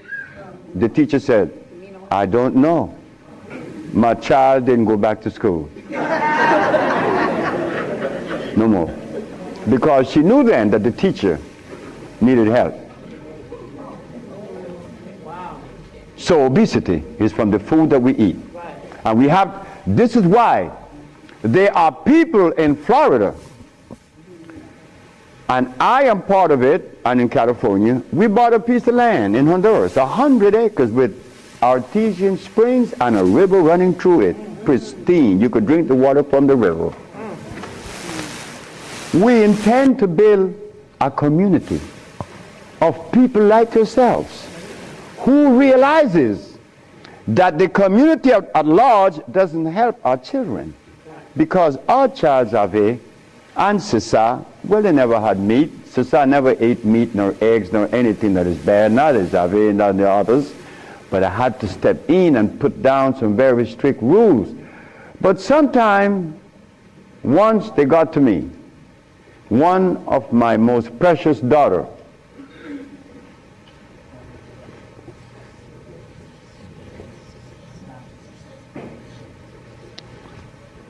this little girl was 4 years of age, and the neighbors said something to me that caused me to go into a state of revulsion. And I began to use some foul language because I was very angry. See, look, I'm a Sagittarius. My line is very thin. You scratch too deep, you can get violence. So, Usha used to go next door. And this neighbor used to give my child chicken. She had no respect for what I was doing in my house. And this is something that I see among us to the curse. And we said, Usha, I lost her. Usha was the only daughter that found a need to call me an SOB. But I understood that because I still love my daughter. But I know the effect of meat on your brain, blood. So obesity begins at home. But the mother's not to be blamed. We cannot blame anyone for anything. We all are in this pot, right? Taken away from Africa to America. No, we don't know what's going on. We don't know anything. And we make mistakes without knowing it. So we have to stop. Yes, it begins at home. There's a book written by a brother named Ron Seaborn, the Children Health Food Book. Anyone here ever heard about the book? The Children Health Food Book. So one day, I was lecturing in LA, and I had the book in front of me. And the little girl saw it.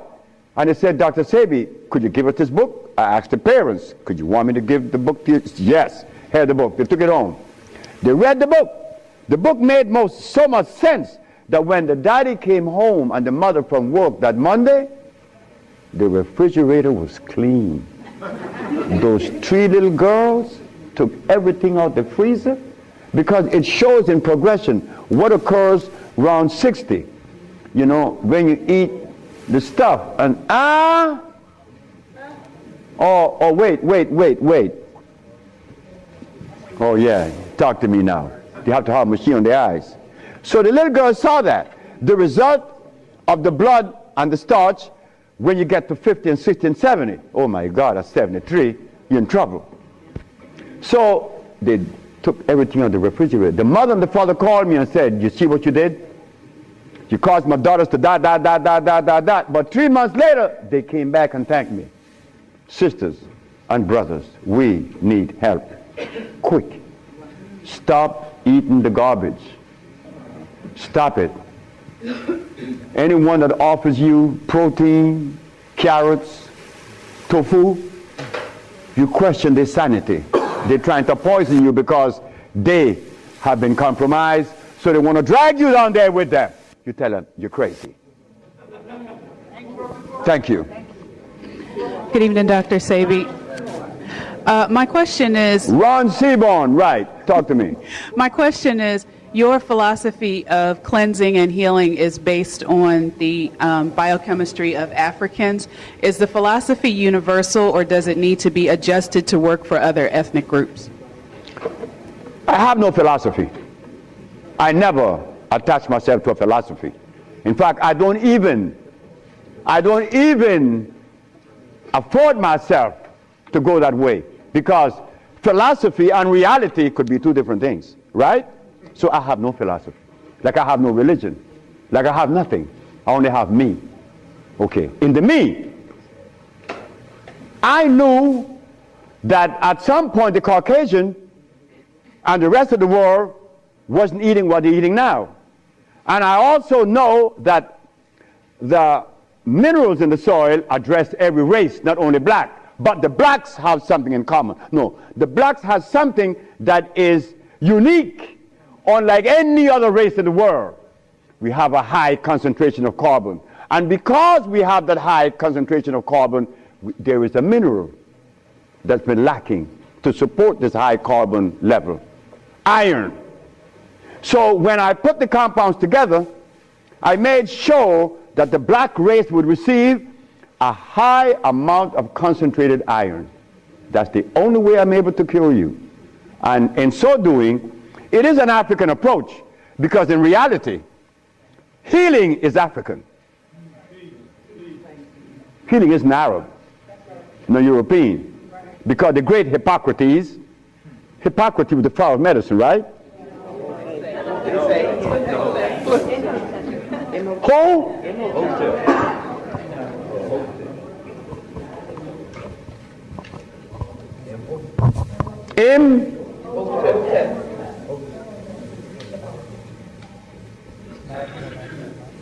Imhotep.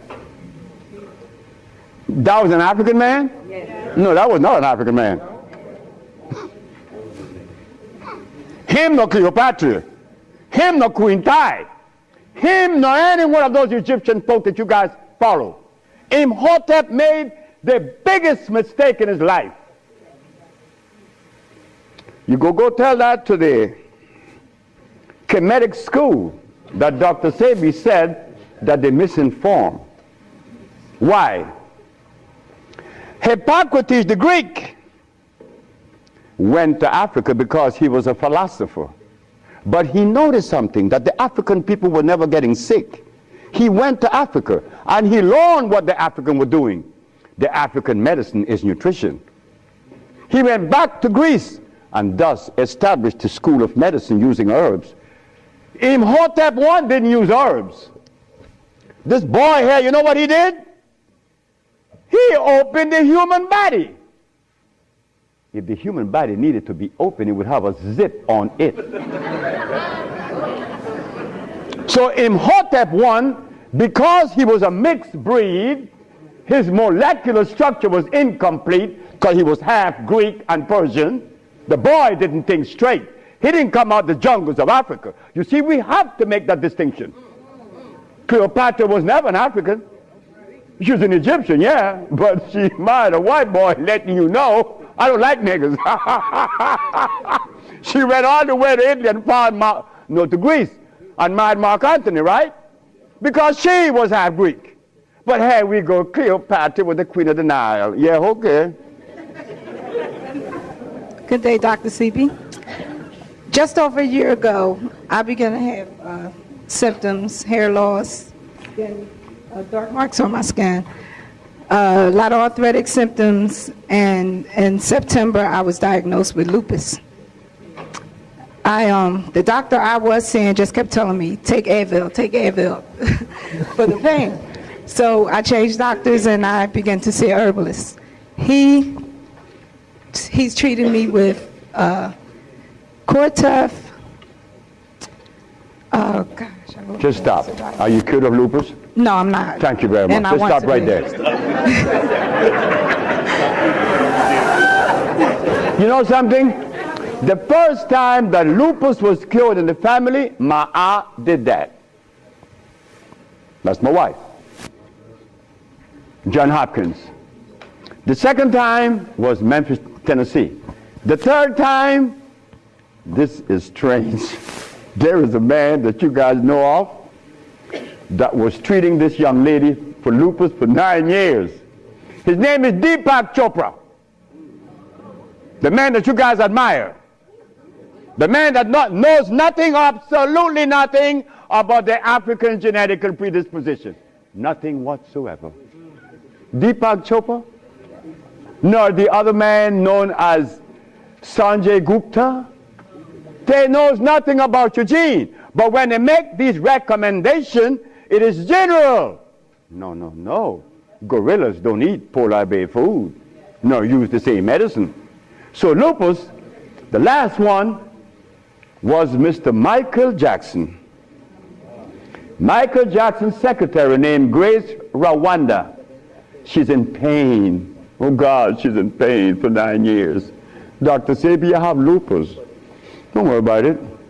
Lupus only means that you've been deficient of some of the most important minerals, which is calcium, iron, and phosphorus, which affects the nervous system and the muscles, not to mention the joints. I gave her the compound. 2 days later, she had no pain. And I was with Michael Jackson for 6 months. No more pain. No more lupus. I have her on tape. So, sister, you will be cured of lupus. And that's guaranteed. And you live in Philadelphia. You could tell the public, the nigga's lying. Because I still got lupus.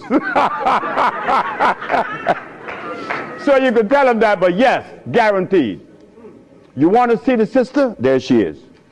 Next question. Peace, Dr. Sebi.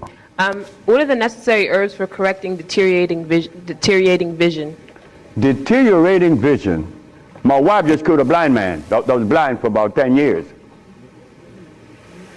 What are the herbs? There's no such thing as an herb for the eyes. What's the therapy? What are the foods? It's the therapy, that's right. We have to cleanse the colon, the pancreas especially, because the pancreas holds the secret to eyes. The eye does not repair itself, it's the pancreas. Okay. Many people are mistaken. They never associate the pancreas with eyes, but that's okay. I cure blind people, and cataract, and glaucoma, detached retinas, and all that. So what cleanses the pancreas and the colon? What food should I look towards? No, what we are going to give you is a therapeutical treatment and a dietary consideration, which she will give you that. Thank you. Thank you very much. But yes, there is hope for you. Yes, my brother. Thank you for the lecture in the men's room. Thank you for coming. Thank all of you for coming. What I like to, can you give the vast benefits of the use of Maya? I'm one that takes Maya. The Maya. Yes. The Maya is a product that I put together many years ago because I noticed something. Oh, I'm glad he asked the question. Sickle cell anemia. Sickle cell anemia is a disease acquired because the person is iron deficient. But why not? When they remove us from Africa, name one food that they gave us on this side of the world that has iron. Name one. Which one? Molasses? That comes from cane. That's acid. Come on, name another one. Who? Oat what? This sister said oatmeal have iron, and oatmeal is from oats, which is artificial, which is starch. Another one. Who?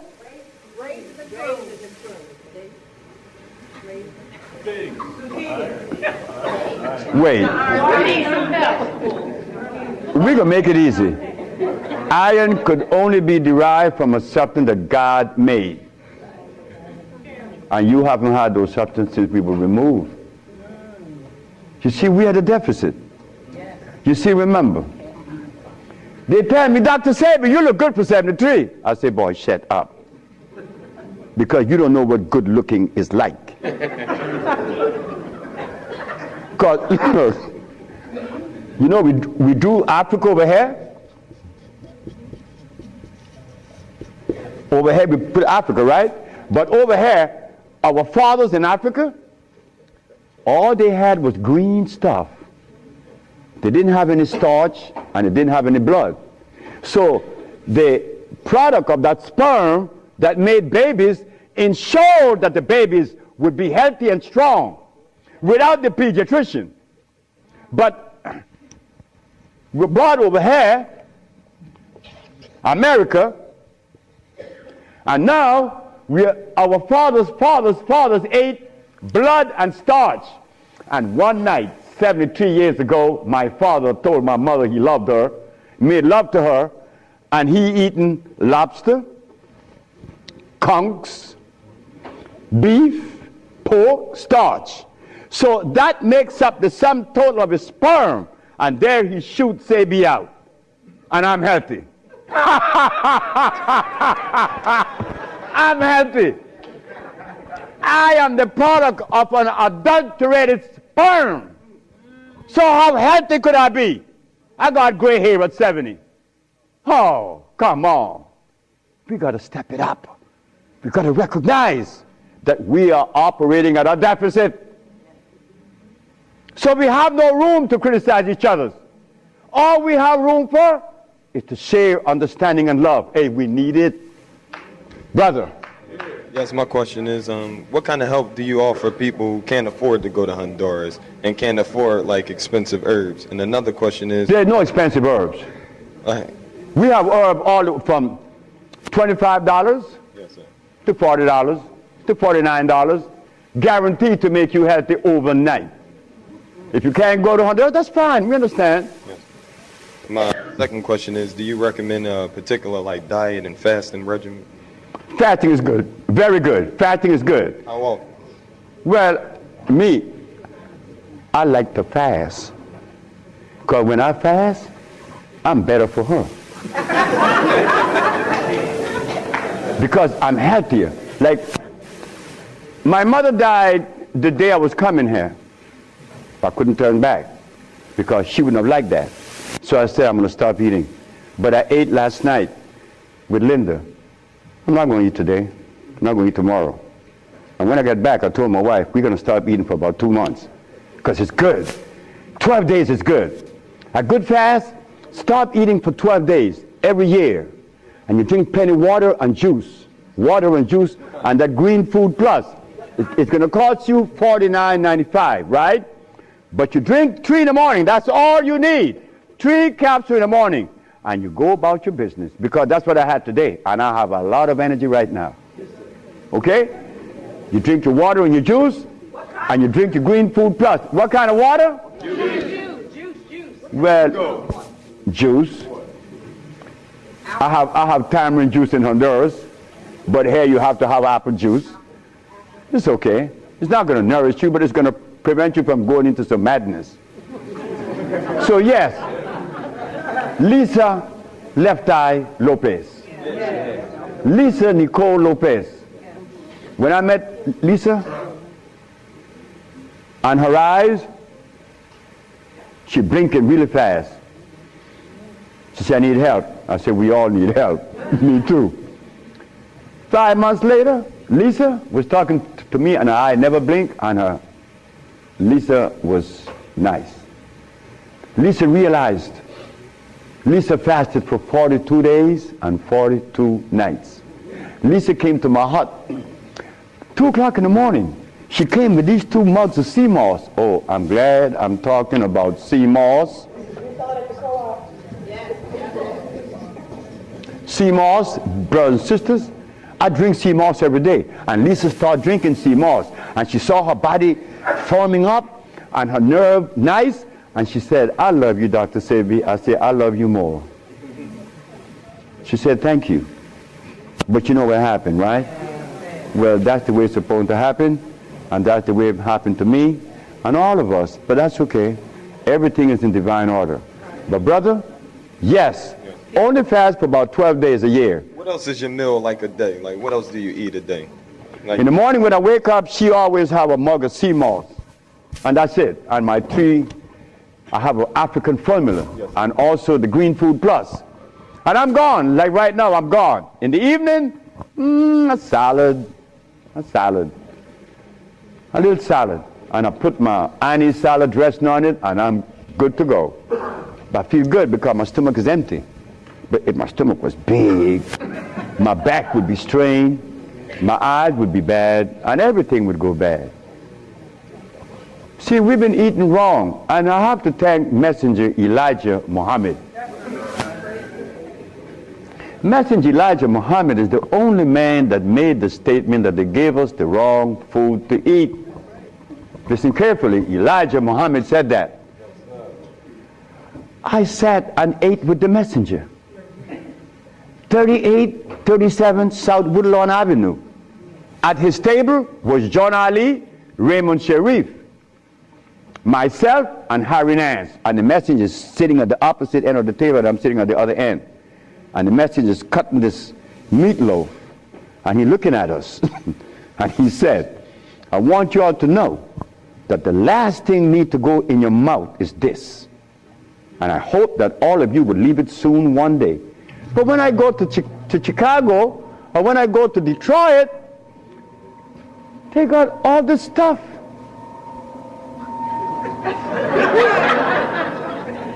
They're eating turkey wings.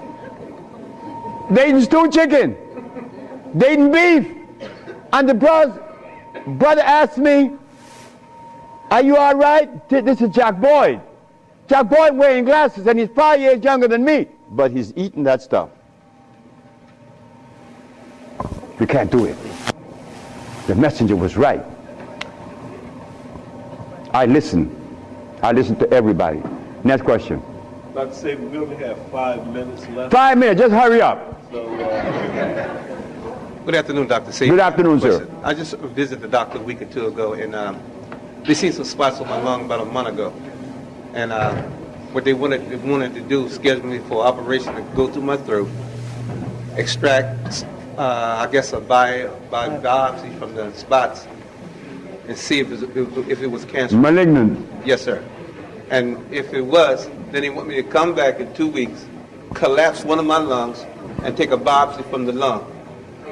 Now, I wasn't going for that anyway, but I guess you guys sent. What do you suggest I do? Go to Honduras. Honduras? That's right. If you can't go to Honduras, see the sister anyway. Because we have something to clean those lungs.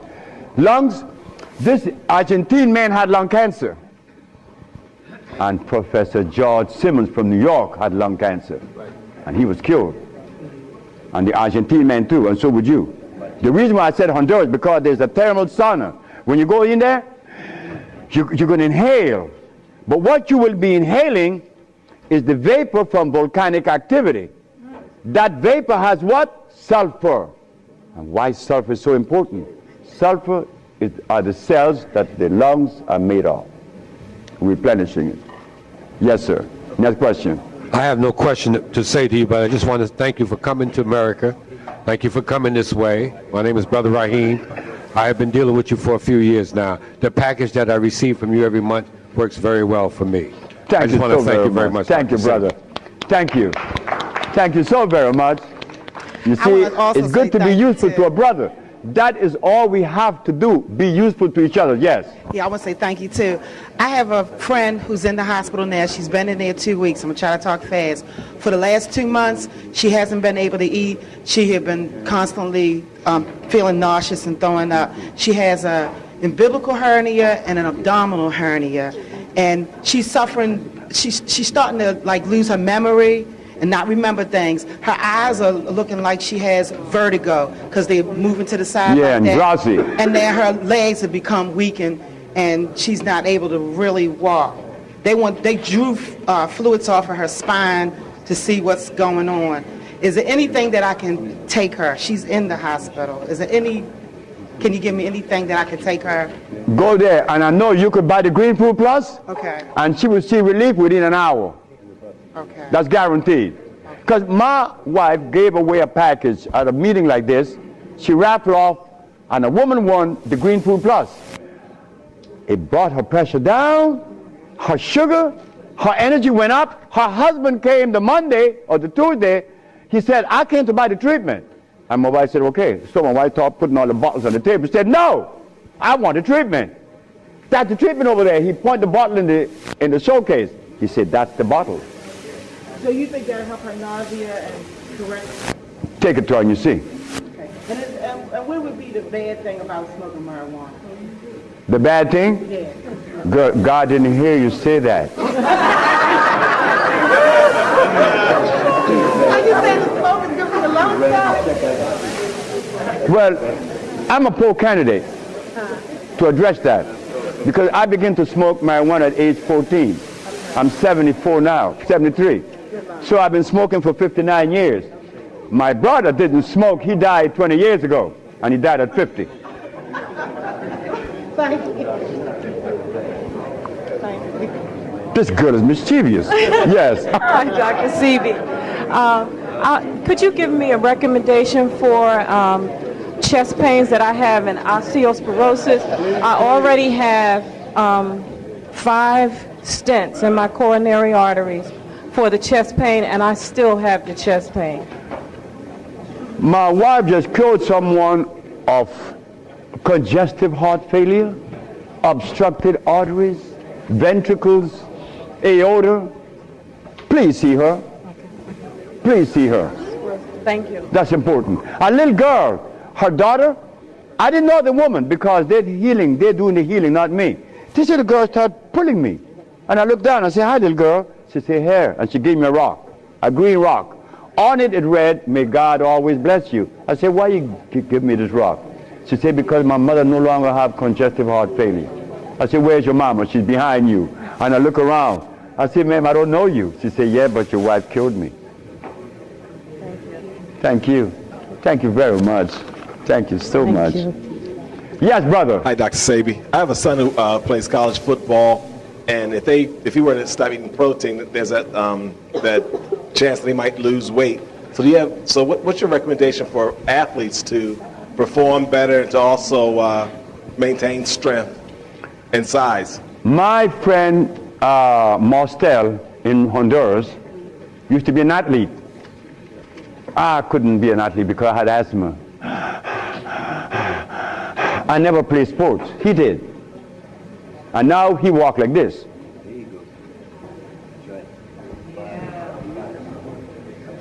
So weight has nothing to do with strength. Strength doesn't come from your muscles. It comes from your brain. If the brain is able to produce enough electricity to supply those muscles, you would pick up, like the Russian did, 625 pounds. 300 pounds, couldn't do it. 325, couldn't do it. Here comes the little skinny man and did this. How much did he weigh? 127 pounds. But he was receiving the maximum amount of electricity from his brain to his muscles. That is what gives you strength, not muscles. Because you've seen people with muscles walk like this, right? They had a stroke, right? So the muscle isn't receiving any electricity. Why can't he just do this? He can't, because there's no oxygen. It is oxygen to your brain. Thank you. Thank you. Iron. Iron again. Maya. And that Green Food Plus, he will run till tomorrow. Yes. 2 quick questions. My family is from Jamaica. My mother, she's what you would call Indian, and my stepfather's Chinese. But culturally, I would say that they're black. Would the same rules of eating and the herbs apply to them, even though they're not ancestrally from Africa? Well, my grandma from Jamaica, from St. Catherine. And my grandfather from Haiti. And the other grandfather from Cuba, and the other grandmother from Belize. So you think you mixed up? What about me? And it's working. And also really quick, with this, are you able to fast when breastfeeding? And if so, would it change at all? No, well, while you're breastfeeding, you should eat. Eat sea moss. Drink sea moss. Don't fast now. But breastfeed as long as you can. Don't stop. Because Chinese have the babies sucking their breast till 9 years. My daughter was only 8 years. And she didn't have to go to school. That breast milk is powerful. Next question. Greetings, brother. How are you? I have a question about miscegenation and the dangers or the dangerous effects of miscegenation between races, such as a black woman bearing the seed of another race, maybe Arab or white, and how that affects the chromosome. We're coming out to molecular structure. Genetical expression. 100 in magnitude would attract 90 or 100? It would attract 100. That's affinity. That's chemical affinity. So a black man, when he ejaculates his sperm into the uterus of a woman, is it the same in resonance? Yes, it is. Because they both come from the same gene structure. But when a black man have a baby with a Chinese or a white person, could there be a slight difference in the molecular structure of this baby? It's no longer white nor black. It's in between. Well, God didn't put black folks in Europe, nor Europeans in Africa. He drew lines, right? Distinct lines of demarcation. You will not cross those barriers. But today, I love you. Dr. Sebi, I love you. I said, look, lady, you're white. I can't have no babies with you. Not that I disrespect the white race. No. You're not supposed to disrespect the white race or Chinese race or Eskimos. But you have to understand that if the genetics is. Like when they find a drop of blood, just analyze this blood. Oh, it's black. Well, hold it. How do you know it's black? Because they could see the difference, right? Well, what is the difference that they see that you and I were not told? Next question. Yeah, Dr. Sebi, I'll try to make this quick. I have 1,000 questions for you.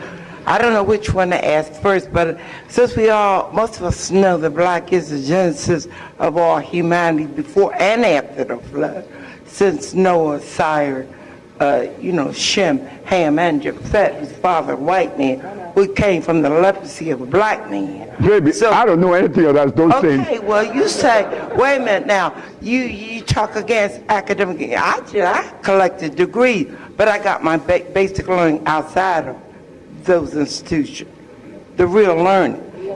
On the other hand, biblically, we're supposed to study to show ourselves approved, but study what? We have to think. I'm a Hebrew Israelite. I happen to believe we're Judah. We're dispersed around the world because we're the most stiff-necked, rebellious new people in the world.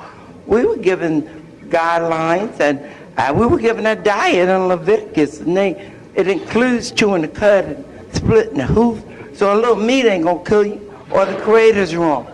Look, I feel that anything in excess, we know what is uric acid? Yeah, is in meat, fish, but the thing is, the pollutants in our food fare today bears no resemblance to the purity that was in it in ancient times.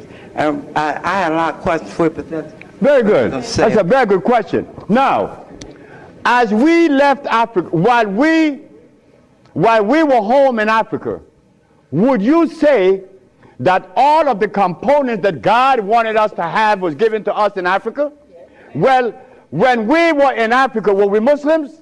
No. Were we Hebrew Israelites? No. Were we Christians? No. Well, how am I going to address, because in the jungles, we didn't even have a book. You know why? You know why we didn't have a book in the jungles? We didn't need it. We didn't need it. Wait. But while we were in the jungles, we didn't need tofu. Now the Hebrew Israelites tell you to eat what? Tofu. Ma'am, please. I was invited to Dimona. I was invited to Dimona. Correct me if I'm wrong. Does the Hebrew Israelite eat tofu? Thank you. Sir, talk to me. I would like to know about spirulina. That's any good for you? Spirulina. And what herb that I can take that can nourish the whole body? There isn't any herb on the planet that nourishes the whole body. You have to take a group of herbs, but spirulina ain't one of them. This young man went to Honduras, and he was getting chlorophyll every day. But the chlorophyll he was getting was from this plant, Anamu. That's a natural plant. So when you drink the chlorophyll from Anamu, you're drinking an electric chlorophyll.